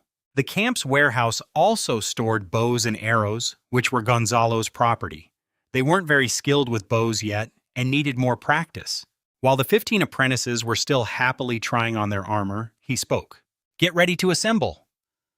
Everyone quickly hid their smiles and rushed out of the tents, organizing small teams to gather the expedition. He was very pleased with how disciplined the 15 apprentices were. 15 knights' aides stood in a line each behind a small group of 20 people, forming a square formation of 300 soldiers. Gonzalo examined the formation. It was neat and well organized. He loudly shouted, "All team leaders start counting." All 15 knights' aides shouted together, "1." Then the civilians behind them called out, 23.20. After hearing 20, the aides moved one step to the right, then ran to the back of the line and ran back to the front. Continuing to shout, "Report 20 people counted, all 20 present." "Form the line," Gonzalo ordered. Everyone began to move, spacing themselves 1 meter apart. With each person about 45 centimeters wide at the shoulders, the square formation measuring 20 meters wide and 28 meters long appeared.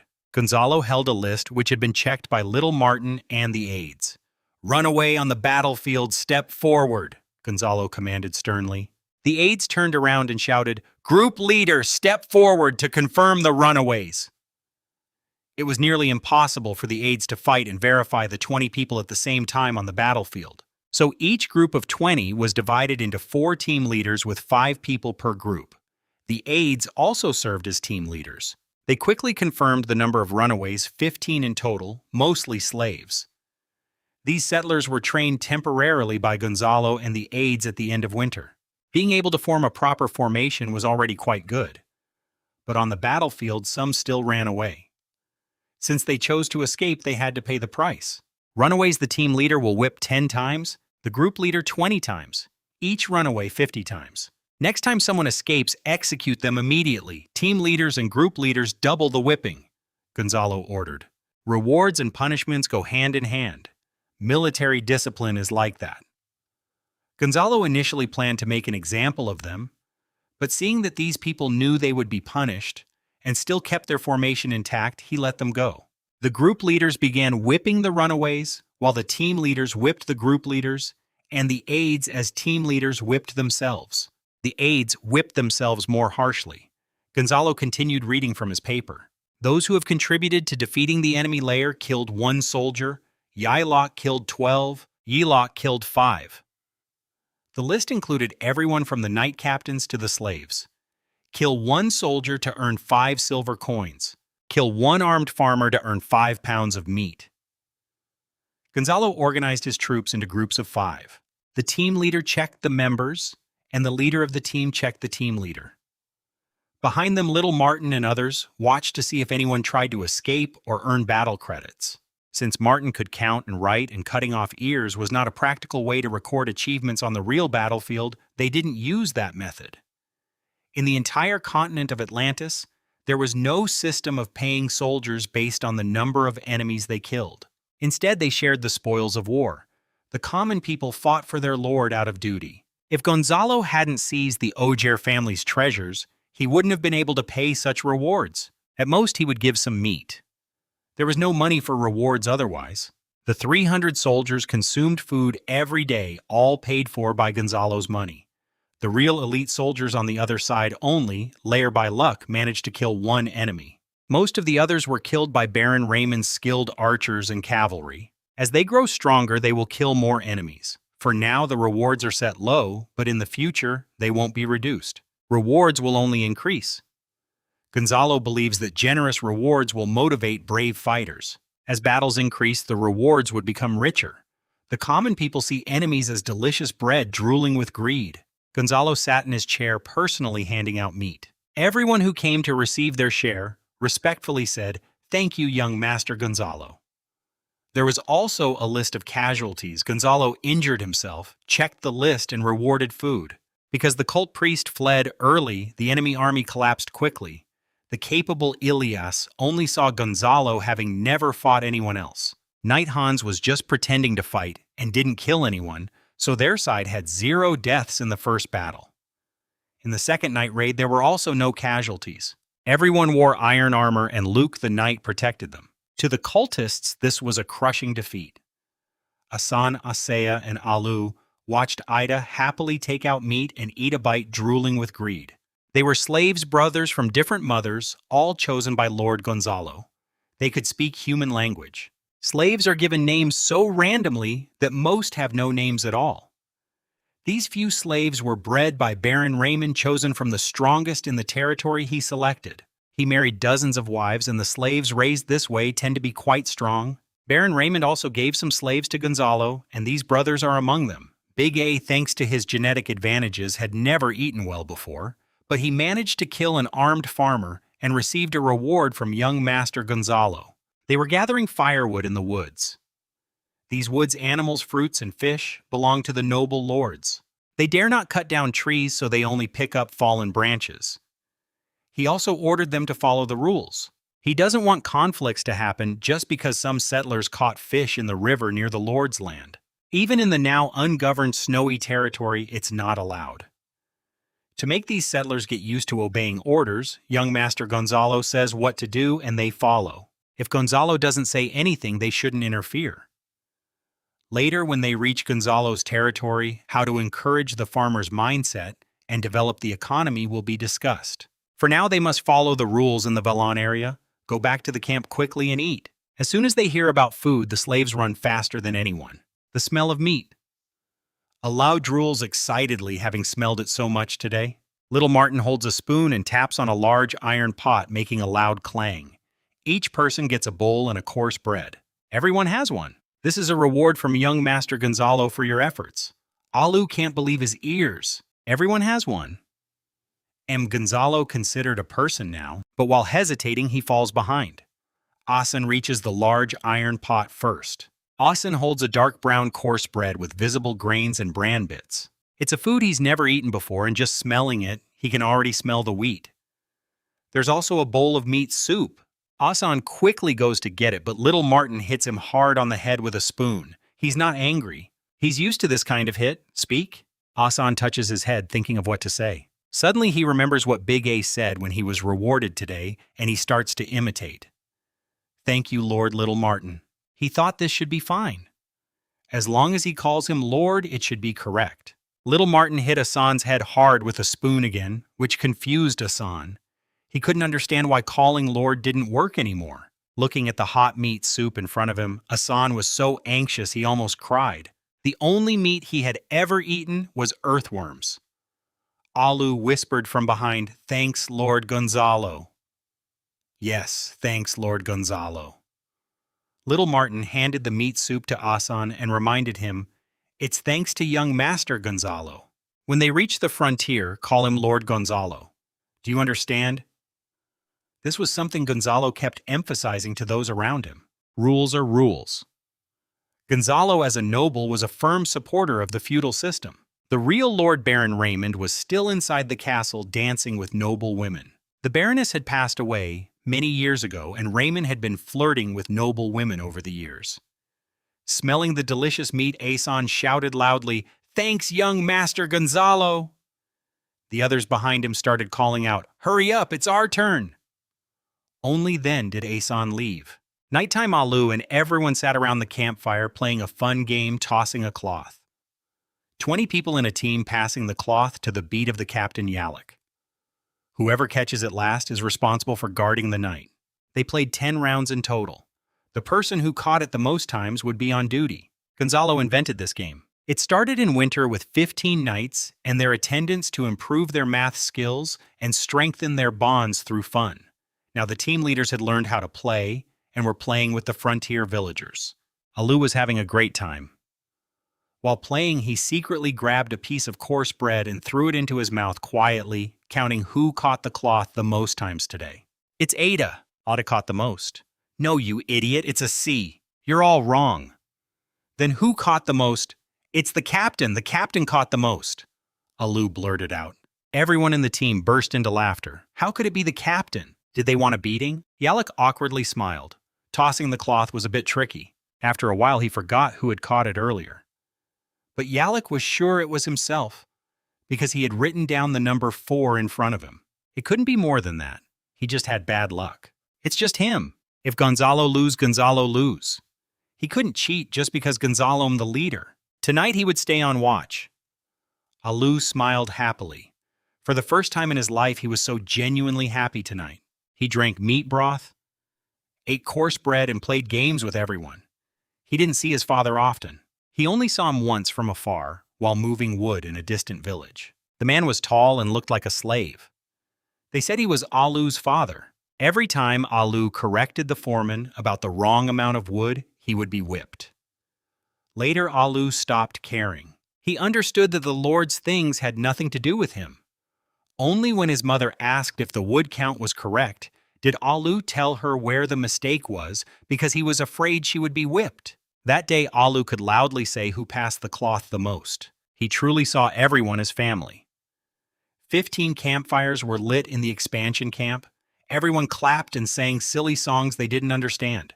The fire flickered in their eyes, tears warm and flowing amid laughter. At this moment, they held hands, singing and dancing happily. Far from here, inside the castle, a banquet with candlelight and flickering lamps was happening.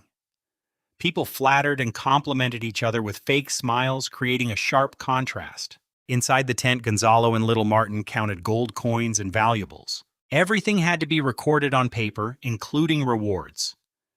It was important to keep track so they could compare later who got less, who got more, and make up for it. Loot and treasures had to be carefully recorded to prevent theft. Thieves didn't steal so much at once, but if they took a little each time and it wasn't recorded, it would be impossible to notice. Gonzalo now had 678 gold coins. 100 of these were sent by Baron Raymond to Gonzalo's older sister to help with connections. That older sister, who married into the royal city, had a husband who was a declining middle-aged noble. Her dowry was several times larger than Lilith's. Baron Raymond arranged this to expand his influence in the city. He knew that in the future his two sons would need to explore new lands. It was the Garcia family's mission. He had arranged his sister Matthew's marriage early. Matthew was chosen as a promising candidate for Gonzalo's expansion team. This was her second time using connections, so she was more familiar and confident. This was also the first time Gonzalo, as the youngest son, gained an advantage in status. There is also a gold table lamp broken into two parts, valued at about 50 gold coins. 4 gemstone cups match the 4 male members of the Osair family with the family crest at the bottom. These need to be cleaned off, each worth 15 gold coins. Additionally, there are small bags of spices like cinnamon and cloves. Under the box, there is even a roll of silk. Separating these items with cloth, that thin roll alone would cost at least 30 gold coins to buy. Gonzalo, as a noble, knows this price is fair. Such items are in high demand. Unfortunately, there is no tea, or he would enjoy a taste of his homeland. There are also delicate small items like rings, brooches, and necklaces, all bearing the Osair family crest. These crafts can only be damaged to remove the patterns, which would reduce their value. Including 678 gold coins, the total estimated worth is around 950 gold coins, probably not exceeding 1,000. If it weren't for Baron Odo compensating Gonzalo and Elijah spending money to buy the potion for his promotion tonight, Gonzalo suspects Lilith and her personal guard might have already tampered with this chest. As for the shape-shifting silver armor seized from Elijah, due to its special properties, others wouldn't fit well. It could be sold to Baron Raymond, who might have a magic craftsman reforge it, but that would take too long, and he couldn't wait. He plans to keep it himself and see if he can reforge it after opening the territory. Item name: Iron Magic Sword. 1. Courage, quality, green. Item info: standard iron magic sword from the Augustine Kingdom, highly effective against armor. This sword's hilt bears the Osair family crest and is difficult to remove unless the entire hilt is destroyed. It can only be used as a trophy for now. When Baron Potter has enough money, he could buy it back. Item name: Blood Necklace. Quality, green. Item info: a magical item made by the Blood Brotherhood of the cult temporarily charms humans. Long-term wear causes loss of reason. This necklace cannot be sold openly. If sold on the black market, it would attract the attention of the Church of Light.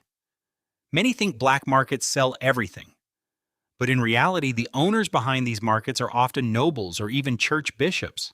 The black market mainly helps nobles sell stolen goods discreetly. This does not include cult items. As for the serfs and cult members who stole the noble lord's belongings and plan to sell them on the black market, it seems you're eager to have your head displayed on a stick at the city gate. After counting the valuables and making notes, Gonzalo sat tiredly at the table and continued giving instructions to little Martin. Help him record the information of each settler using this format. The notebook on the table had entries named Gender, Age, Special Skills. He knew they probably don't know much, so ask plenty of questions when you record. Even if they can fish, pick mushrooms, learn to call chickens, or bark like dogs, write down their skills. It might be tiring, so Gonzalo will have a servant help you. Thank you for your hard work, little Martin. Young Master Gonzalo, I'm not tired. It's just his duty. He knew Gonzalo not as capable as his older brother, Big Martin. He only needed to work harder, little Martin said with a small smile. How about waiting until the settlement is stable, and Gonzalo find you a wife? Gonzalo said with a playful smile. No, that won't do. You're not married yet, young master. How can Gonzalo marry first? That wouldn't be proper. Little Martin quickly shook his head in refusal. Don't worry. When they get there, his word is the law. Gonzalo corrected him. Little Martin looked down a bit shy. They had grown up together, yet now he was feeling shy again. Gonzalo. He wanted something bigger, little Martin said, lowering his head even more. The man understood immediately. Gonzalo threw a silver cup at him, hitting his head. Go get some sleep, Gonzalo got that noted. After little Martin left, Gonzalo spread out a sheepskin map and planned his next route. His destination was the southeastern part of the August Kingdom, starting from the northwest of Valin Province, heading to the Free Port in the southeast, then sailing south from there, stopping at 3 ports for supplies. Each port's output and local prices were detailed here. These were information sent by his older sister Meph from the capital. The capital's information channels were much better than those of the barons in Velon's corners. Without this data, he would be completely in the dark. Outside Velen relying only on family notes that contained outdated information from 100 years ago. This way you can plan carefully and decide which supplies are unnecessary to bring. You can buy them locally, often at lower prices, since Brighton is not as busy with trade as port cities. Then you will disembark at Sunrise Port in the Yalin province, heading south through the Fairmont Mountains. It is important to note that most of the Fairmont Mountains are controlled by first-generation barons who became barons after being knights not through inheritance. These areas often have unrest with rebels, bandits, and even bandit nobles. Since most barons are first generation, their succession is unstable. When a baron dies, distant relatives may come to inherit, but they are unfamiliar with local conditions and may die too.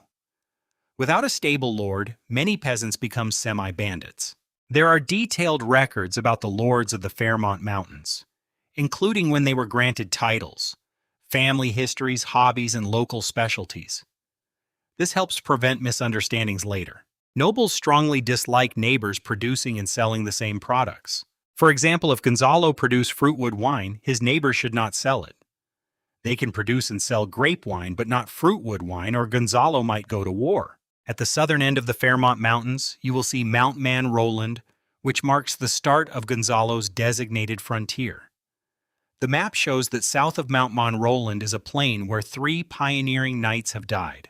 Goblins and other monsters, even magical beasts, live on this plain. The area around Mount Man Roland in the southern plain is Gonzalo's frontier territory. Further south of the plain is a desolate swamp which extends all the way to the Thorn Coast. This area is Gonzalo's reserve land. Paying a fee to buy the rights to develop these lands for the next 10 years is common in the kingdom. Since pioneering knights don't pay taxes for 3 years, and if they die, new knights must come, which means the land often remains untaxed. Buying development rights is more practical. This means that for the next 10 years, the desolate swamp and Thorn Coast will not have any pioneering knights coming to develop them. Otherwise, spending 400 gold coins would only benefit Mount Man Roland and the southern plain. Normally, it takes 10 years for a pioneering knight to find enough mineral resources to break even. Gonzalo's main goal is to develop the desolate swamp and Thorn Coast. Most of the geography there is unmarked, but it is known to have abundant rainfall year-round and no snow in winter. Gonzalo plans to grow rice in the desolate swamp. In this era, the lord surprisingly did not know what rice was. Even the Mont Mountain area only grew wheat. According to the books collected by the Garcia family, there are records about rice. The ancestors of the Garcia family saw this plant during their travels when they visited the foreign land of Java. Outside the Thistle Coast, not far from the sea, there are islands where the Javanese people live. Because of this, the fleet dared not approach these waters, so he could only travel from the Fairmont Mountains to Mount Man Roland. The Javanese believe in the sea god and think their people are favored by the ocean. They do not allow any ships to sail on the sea, and if they see a ship, they attack it together. These Javanese are also very ignorant, believing that the continent of Atlantis is the land of evil gods, and they often attack the coastlines. Anyway, Gonzalo arrived at Mount Man Roland, first establishing himself there, developing the mountain in the southern plains, and then gradually expanding. In his previous life, Gonzalo, as a local leader, knew that food was the most important resource for development in feudal times. When choosing to explore the territory, he focused on the south, not the north. The north, except for black soil, generally produces little food, and the places with black soil are not accessible to Gonzalo. He remembered that in winter, when he hosted officials from a northern region, they were surprised that trees there did not lose their leaves in winter. That was the difference between north and south. In feudal society, northern food production was a disaster for modern people. Even with advanced technology like greenhouse farming, it is unrealistic to develop the northern lands into a large-scale, powerful area because of the limited land size and climate conditions, unless the divine kingdom of the Bright Lord happened to be there.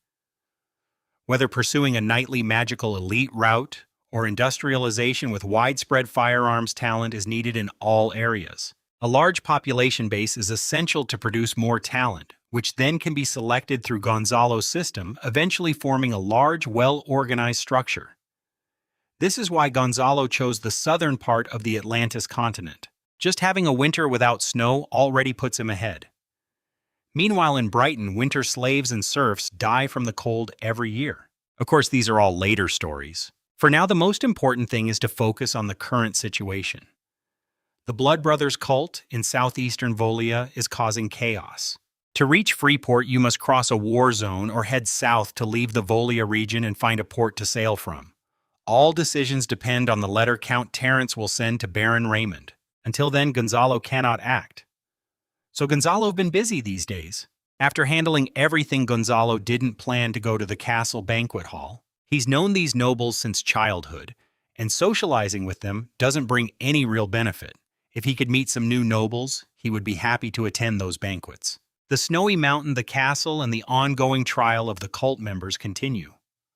Father Rory can now walk, and Gonzalo helps him inside the castle from the outer courtyard. Gonzalo, you are a good boy and very talented. You shouldn't waste your gifts, Father Rory said sincerely. Here he goes again. Father Rory has said this several times today. Honestly, Gonzalo doesn't dislike the church. In his past life as an atheist, he believed in practicality. People only trust you if you're useful. If you're not, no one cares about you. This world has recorded miracles, magic, and divine powers. Gonzalo has seen all of these with his own eyes. Gonzalo just keeps helping him, silently choosing to stay quiet and pretend to be indifferent. Until there are real benefits, Gonzalo decides not to speak. Father Rory seems to understand Gonzalo's feelings. Having dealt with nobles for many years, he knows what they want. The church is no longer as strong as it was 1,000 years ago. After 2 religious revolutions, the church's control over the land has weakened. Many mages now serve powerful nobles and try to influence church rule. You mentioned the recent rebellion of the southeastern cult in Volia, which lasted from last summer to winter. Why did Lord Count Terence only issue a call to action now? Gonzalo's heart skipped a beat. This isn't a topic he should discuss. Rory initially supported Count Terence, but perhaps he's become numb from being whipped by cult priests and is now disappointed in these nobles. In Gonzalo's memory, Father Rory and Baron Cant are both kind-hearted people. Maybe the Count has his own reasons. Father Rory, you called him here? But Gonzalo don't think they're here to discuss these matters, Gonzalo said. Father Rory realized he had spoken out of turn. He cleared his throat awkwardly and continued. You mentioned that you're pioneering in the Fairmont Mountains, mostly inhabited by noblemen, and there are hardly any churches there. Now he was 63 years old. Gonzalo started serving as a pastor at 16, was promoted to priest after 8 years, and he had been in this position for 39 years. Gonzalo, as a noble, immediately understood that Father Rory wanted to advance. Father, you're joking. He was just the second son of a baron. How could Gonzalo help with such matters? Father Rory led Gonzalo into a room with no one else around. After making sure they were alone, he continued. Purple Dawn, Divine, Arrow, Assy Garcia. According to church records, you also have mental power and can cast spells. He saw this in a rare book in the church library, so Gonzalo had been saying you are a talented child. Gonzalo suddenly understood. He thought that Father Rory wanted him to join the church as a knight or priest after discovering his mental power, but it turned out he knew the logic behind the appearance of the purple glow. Don't worry, child. If Gonzalo tell anyone about this, it won't benefit him at all. Gonzalo swore to the light god. Now it's about exchanging benefits. Gonzalo considered Father Rory's age. Nobles, due to long-term fighting, usually live to about 60. Father Rory was already 63. This was a gamble, betting that Father Rory would live longer. When he was young at 24, Gonzalo became a priest. Back then, he was proud and looked down on nobles. Gonzalo wasted years, and only when Gonzalo, you young noble children, learn this from a young age. It's only now that Gonzalo understand. Gonzalo started attending noble banquets, carrying special healing potions and making friends with you. Gonzalo nodded in agreement. Nobles do understand much more than commoners.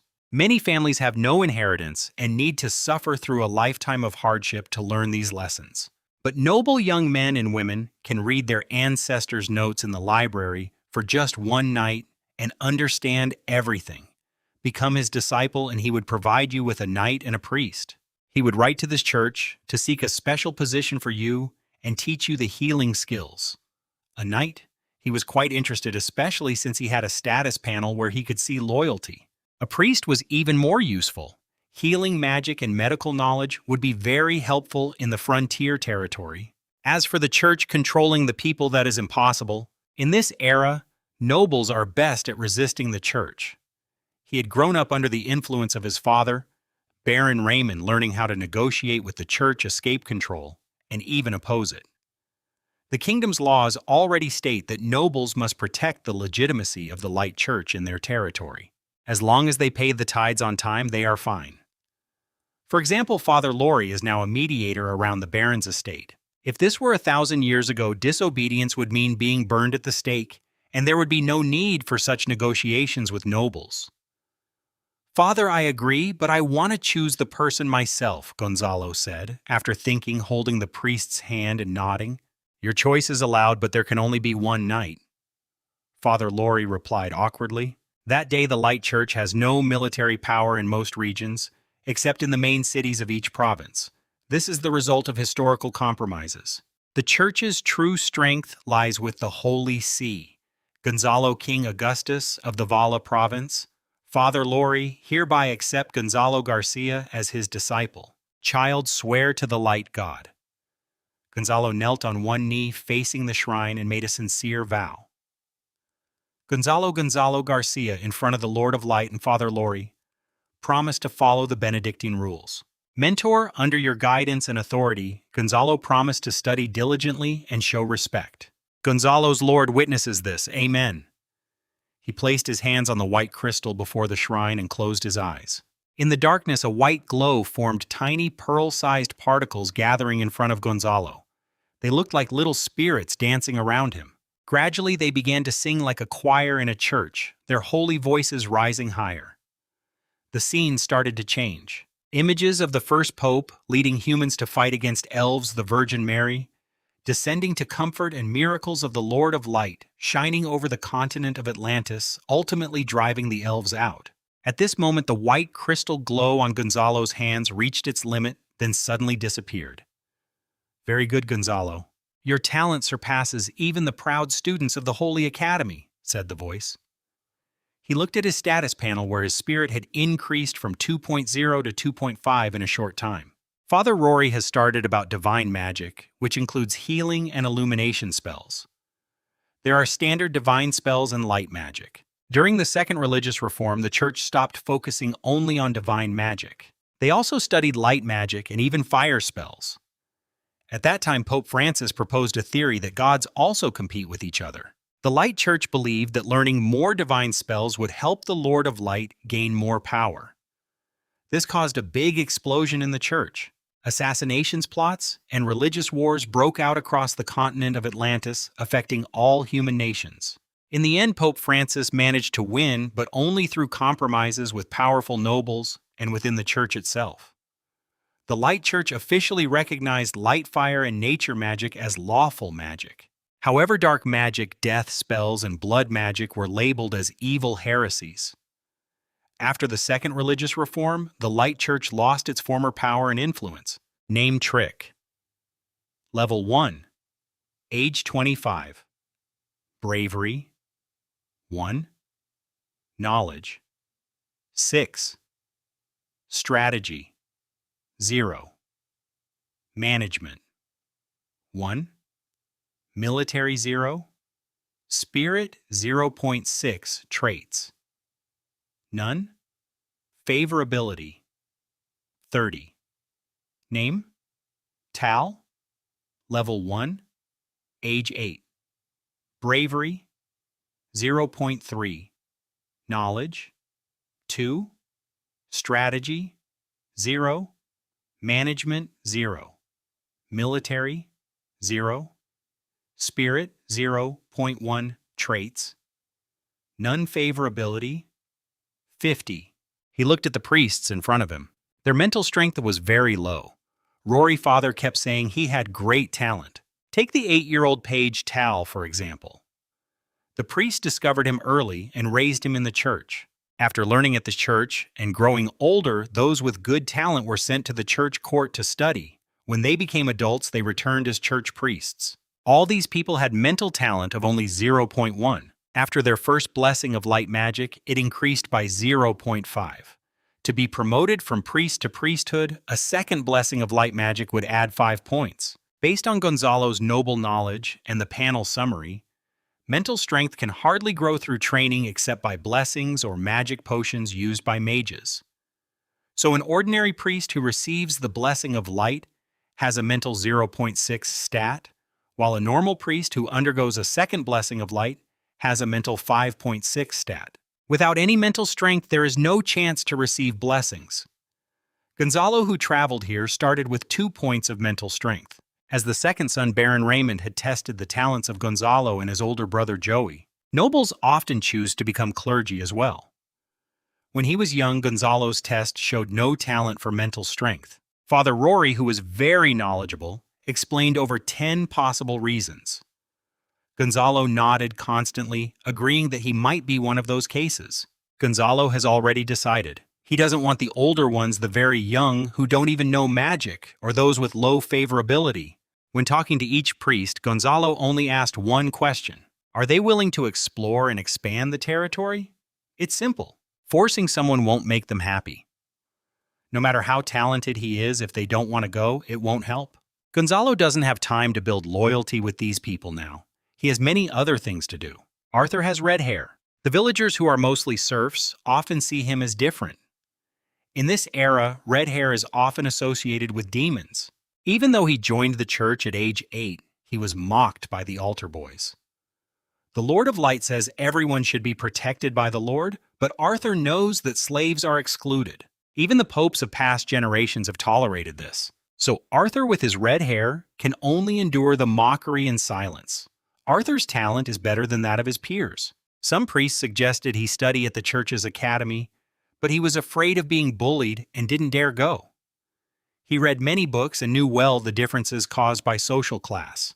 The noble boys at the church probably had talents no worse than his and had read even more. He was afraid of speaking awkward rural accent and being laughed at in the toilets. He definitely wouldn't go to the church's seminary. Father Rory explained everything about the church in detail and also shared how he had suffered because of his humble background.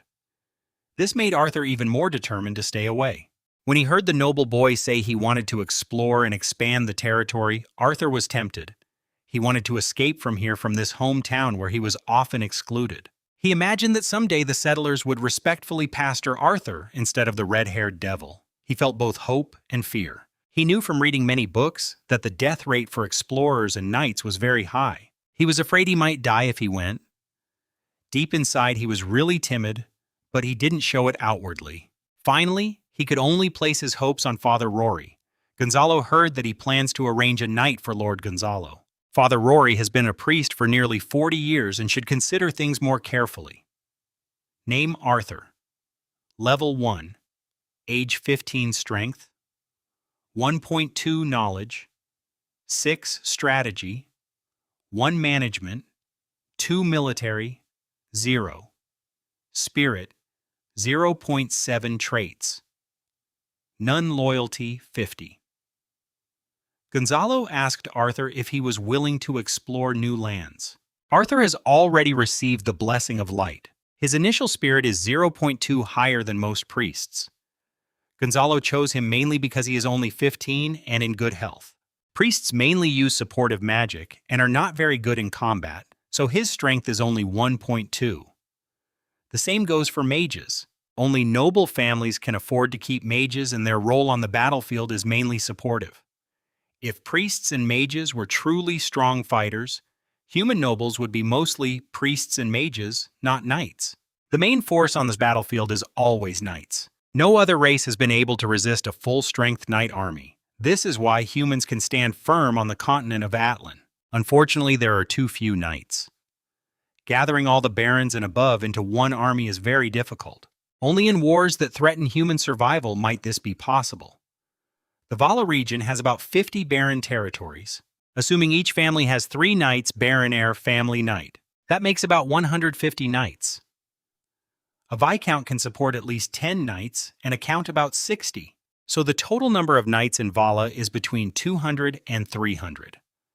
Across the kingdom's 12 provinces, it's clear that a kingdom cannot field an army of over 10,000 knights. After confirming Arthur as a priest, he would become a knight. Father Rory has only 1 knight to choose from. He knew who it was. Before inviting him to join the exploration team, he needed to discuss it with Baron Porter. Name: Potter. Level 1, age 16. Bravery: 1.1. Knowledge: 0.1. Strategy: 0. Management: 0. Military: 0. Spirit: 0. Traits: none. Favorability: -10. He was talking with Potter at the negotiation table. Recently, Potter has been eating well and learning to read. Looking at his bravery and knowledge stats increasing, it seems he's making progress. He remembered the last time he saw Potter, his favorability was still at 80. It seems Baron Potter has learned something. Gonzalo pats Potter on the shoulder. Potter shivers clearly, a bit scared of Gonzalo. Even with negative favorability due to Baron Raymond's pressure, Potter can only hide his dissatisfaction deep inside. Baron Potter, the noble world is like this. You need to get used to it. You're so handsome and still young. Becoming a baron at your age, many noble ladies would like to be with you. Gonzalo gives a meaningful smile. When talking to people from different social classes, you need to act appropriately to seem close to them. Potter comes from a common background, mostly dealing with lower-class people who joke around. Being straightforward with him works better. After hearing this, Potter suddenly realizes that in his mind he only expects to have 1 wife, and finding a wife is very hard. But now his status has changed. He's a baron. If he could flirt with Potter, then Potter can also flirt with other people's wives. Right? Name Potter favorability: 70. After hearing this, Potter's favorability instantly rises. Gonzalo smiles happily. That's more like it. No noble is without a little flirtation. Hopefully Potter's future sons won't have black hair, and maybe Lolita will drink the Moonfall potion. Gonzalo doesn't mind. It's likely that Potter's noble title will end soon. The simple truth is Ilya never told Potter's family about inheritance. The inheritance of the Ozier family's promotion potion has already stopped. Ilya only exchanged the original liquid for a prepared potion. To get more in 10 years, Potter would need to achieve a military victory or buy it from a high noble. A land baron won't become a knight in 10 years. Something will go wrong. Either he will go to war and non-knights tend to die faster. Buying his status from a high noble is also unlikely. The final result was that Baron Raymond, or Big Brother Guy II, supported a Baron Potter's son with a promotion potion, making him a vassal of the Garcia family. Baron Potter, who had not received noble education, was still happily immersed in the joy of thinking he understood noble rules. Next, the document to end the relationship with Knight. Hans needs to be signed by Baron Potter. Gonzalo believed Father Rory has already explained this to you. Since the castle was looted, the loyalty oath of Knight Hans could not be found. Only the document to end the relationship was needed. Baron Potter hesitated. To him, Hans was a hot potato, and he had no money to pay the ransom for Knight Hans. His own appointment order had not yet been issued. If he dared to oppose Father Rory, he would be branded a heretic when he went out later. Baron Potter understood the stakes clearly. He picked up a pen and awkwardly signed his name on the document to end the relationship. Finally, Gonzalo traded with Baron Potter, buying cattle, horses, grain, and redeeming or purchasing slaves, mostly young adults or families. Gonzalo paid his father, Baron Raymond, 10 gold coins as the ransom for Knight Hans. This price was very cheap. Other barons who were also knights paid 500 gold coins for ransom. Because Raymond was his father, he could get away with paying less. Outer castle courtyard.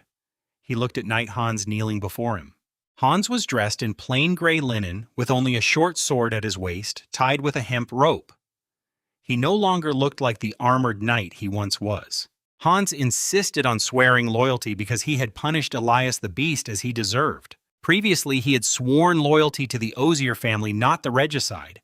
He had considered killing himself but was given a new life. The document ending the relationship signified that Knight Hans had no more ties to the Osier family. In the outer courtyard, Baron Raymond, Father Rory, Baron Potter, and other barons and their knights, who had not yet paid the ransom, watched, as he placed his father's fine iron magic sword on Hans's shoulder instead of the Osier family's magic sword. Gonzalo Garcia. In front of all witnesses today, Gonzalo hereby knight Hans as a member of the Garcia family. He was commanded to follow the 6 qualities of a knight: loyalty, courage, honor, humility, justice, and faith. Knight Hans knelt on one knee, his right fist over his heart, and loudly pledged, Gonzalo swear, he would bravely face enemies and fight against wrongdoers without hesitation. He would protect those who cannot defend themselves and help those in need. He would never harm women and children and will be loyal to his friends and Lord. In the name of the Lord of Light, he would always fulfill his duties. Name Hans Level 2. Age 38. Bravery 8. Knowledge 2. Strategy 1.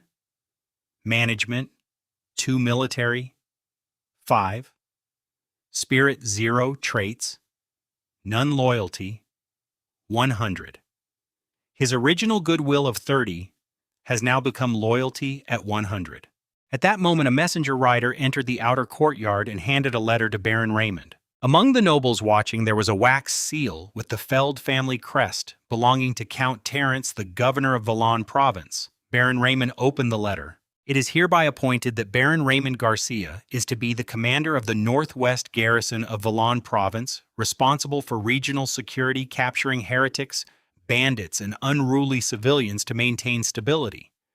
Baron Raymond is exempt from frontline conscription, as is Baron Song Shui from conscription duties.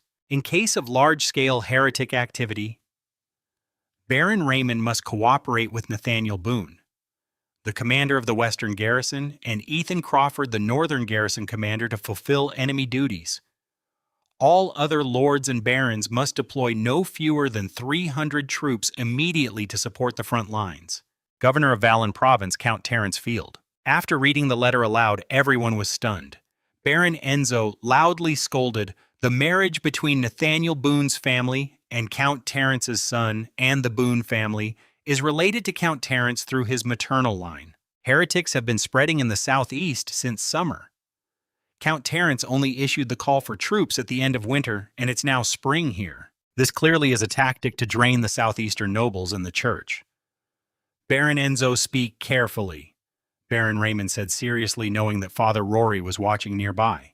Since being nailed to the cross by heretics, Father Rory had become disillusioned. He walked back to the main building alone, no longer interfering with the plans of these nobles. Gonzalo sneered at Count Terence's actions. Everyone could see that Terence was deliberately delaying to weaken the southeastern nobles and the church's control. The southeastern region controls the Free Port, which is the wealthiest city in Vala's economy. It is richer than Pisa, the capital of Count Terence's Vala. The Free Port is a key hub for north-south trade along the kingdom's east coast. From the northern port of Eternal Night to the Free Port, then to the southern Sunrise Port. These form the kingdom's 3 main trading ports. Both Eternal Night and Sunrise ports are firmly controlled by powerful nobles, but the Free Port has been jointly managed by Viscount Garrett Randall and over a dozen southeastern barons for hundreds of years. Don't underestimate these small nobles. Many have relatives in the royal capital. Over generations, major nobles have tried to take control of the Free Port, but they were all opposed. Once it even escalated to a royal trial involving 12 knights in a grand duel. At that time, 6 famous knights from each side fought a life-and-death duel in the capital, watched by the king and nobles. The people of the capital eagerly looked on. In the end, the Southeastern Noble Alliance of Vala won. Now another big noble has set sights on this place using even more clever methods. Raymond and the barons began to discuss and finally agreed to pay a ransom first by offering goods or neighboring land as collateral. The barons then went back to gather their heirs and armies. They all believed that sending troops was just a formality. Each arranged for their heirs to lead the soldiers. After all, if the eldest died, there was always the second. They could even survive. Plus, this conscription was voluntary, and all expenses had to be paid by the barons themselves. The most disgusting part was that quelling heretics and peasant rebellions was considered the lowest military achievement, so soldiers gained little benefit from it. The main achievements for human armies were expanding into foreign lands and defending against invaders. Wars between human nations or religious conflicts were far less significant than these. He also discussed with his father, Baron Raymond. In the end, he decided to follow the army and stop at Redwater City on the southeastern edge of Vala. He planned to observe the battle. If the war ended, he would head east into the free port. If it dragged on, he would leave Vala and go to other ports by ship. Going to the free port had many advantages. The first was the ships. The free port only docked the best ships of the kingdom, which were fast and reliable. The second reason is the cost advantage.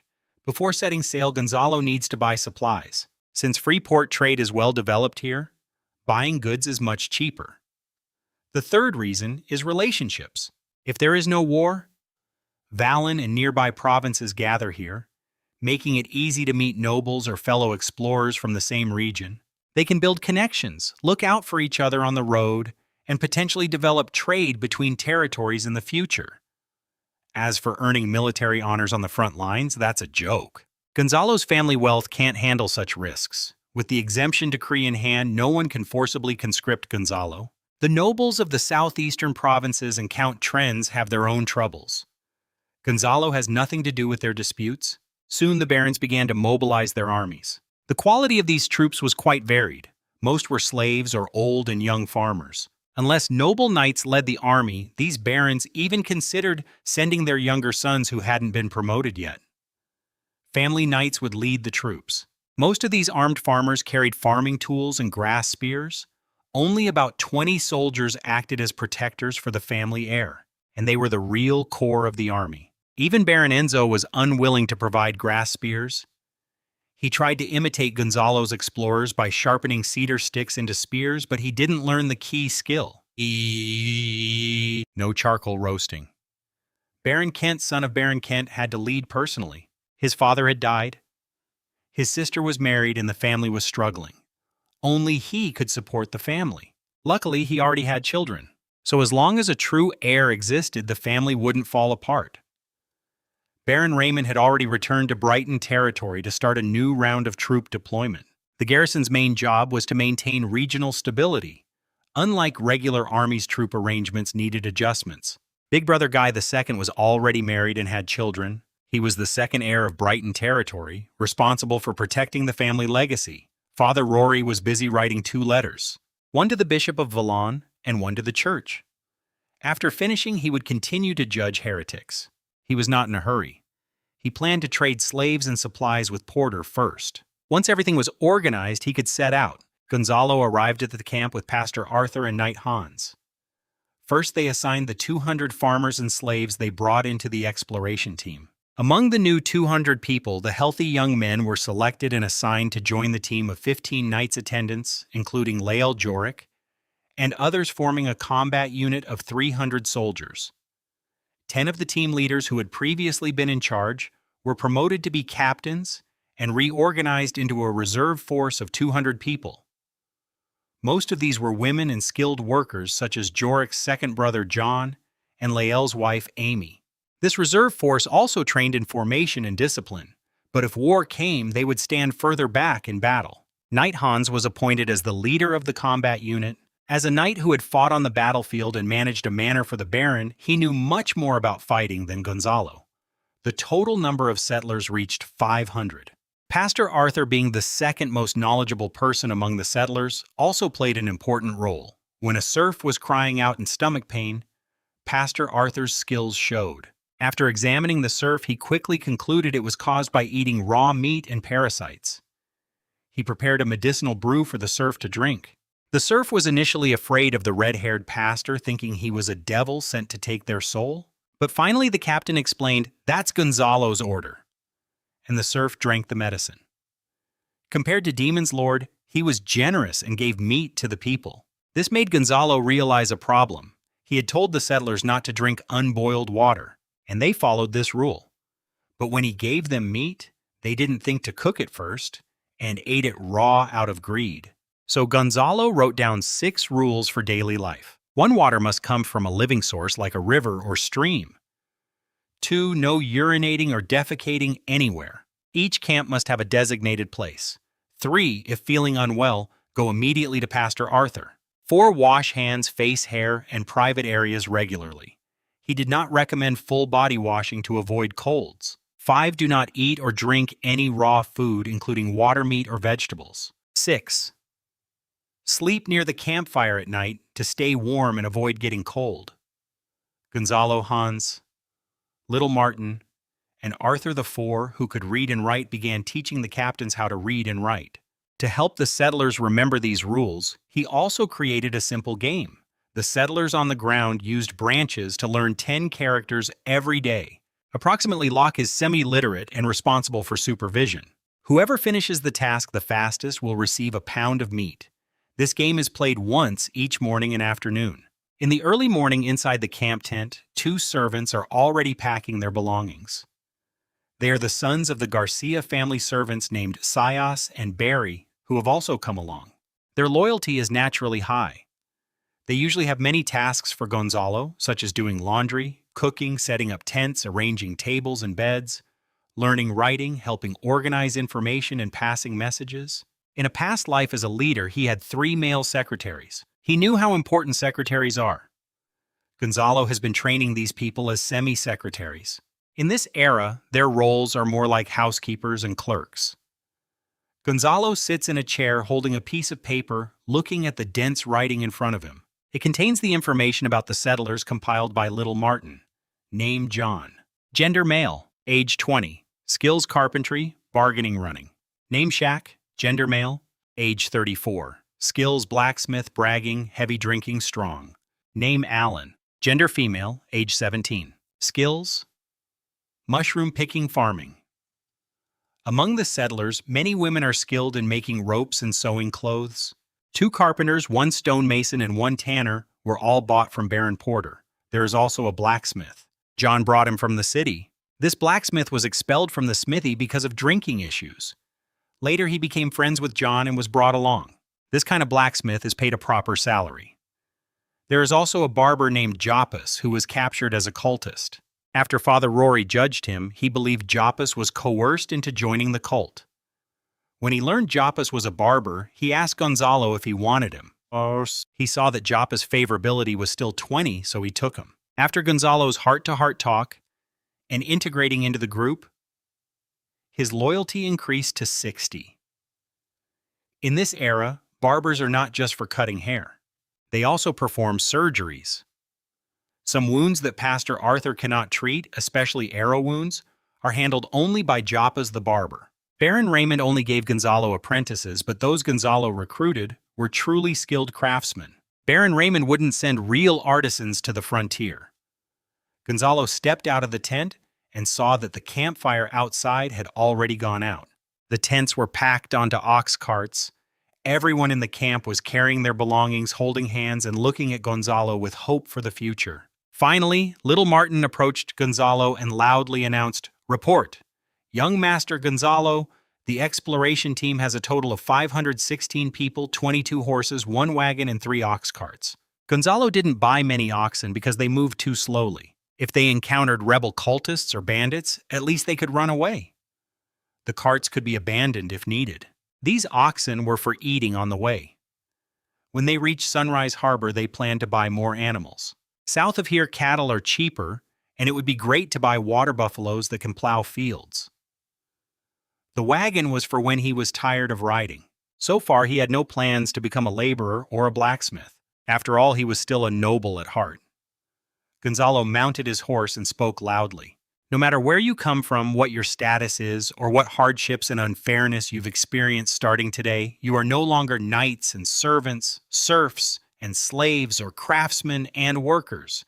You are his pioneers, Gonzalo's settlers. He knew the journey is dangerous. Rebels, bandits, monsters, and different tribes. Gonzalo Garcia Swear before the Lord of Light to protect all your interests as the Lord of this frontier. Forward exploration team, set sail. After saying this, the settlers looked surprised and found it hard to believe. Most of them thought he was just talking nonsense like a noble's idle words. Noblemen often did this. That day they were in a good mood and talked nonsense. Tomorrow they forgot everything, and the day after they might whip you. But some people kept these words in their hearts. So far, every promise he made has been kept. They ate whole grain bread, received 10 pounds of meat, and enjoyed meat soup. Never before had any lord done such a thing. They swore that all of this was because of the young lord with long black hair in front of them. By the final morning, the campfires were cold, the tents were packed, and every family stood beside the road with everything they owned. Little Martin reported 516 people, 22 horses, 1 wagon, and 3 ox carts ready to move under Gonzalo's command. Gonzalo mounted his horse and told them that their old ranks, chains, trades, and humiliations would not define the road ahead. He swore before the Lord of Light to protect the interests of every pioneer who followed him, and even the doubtful settlers remembered that he had kept every promise so far. With the black banner and purple tree rising above 516 hopeful lives, Gonzalo Garcia led his people forward as one frontier community.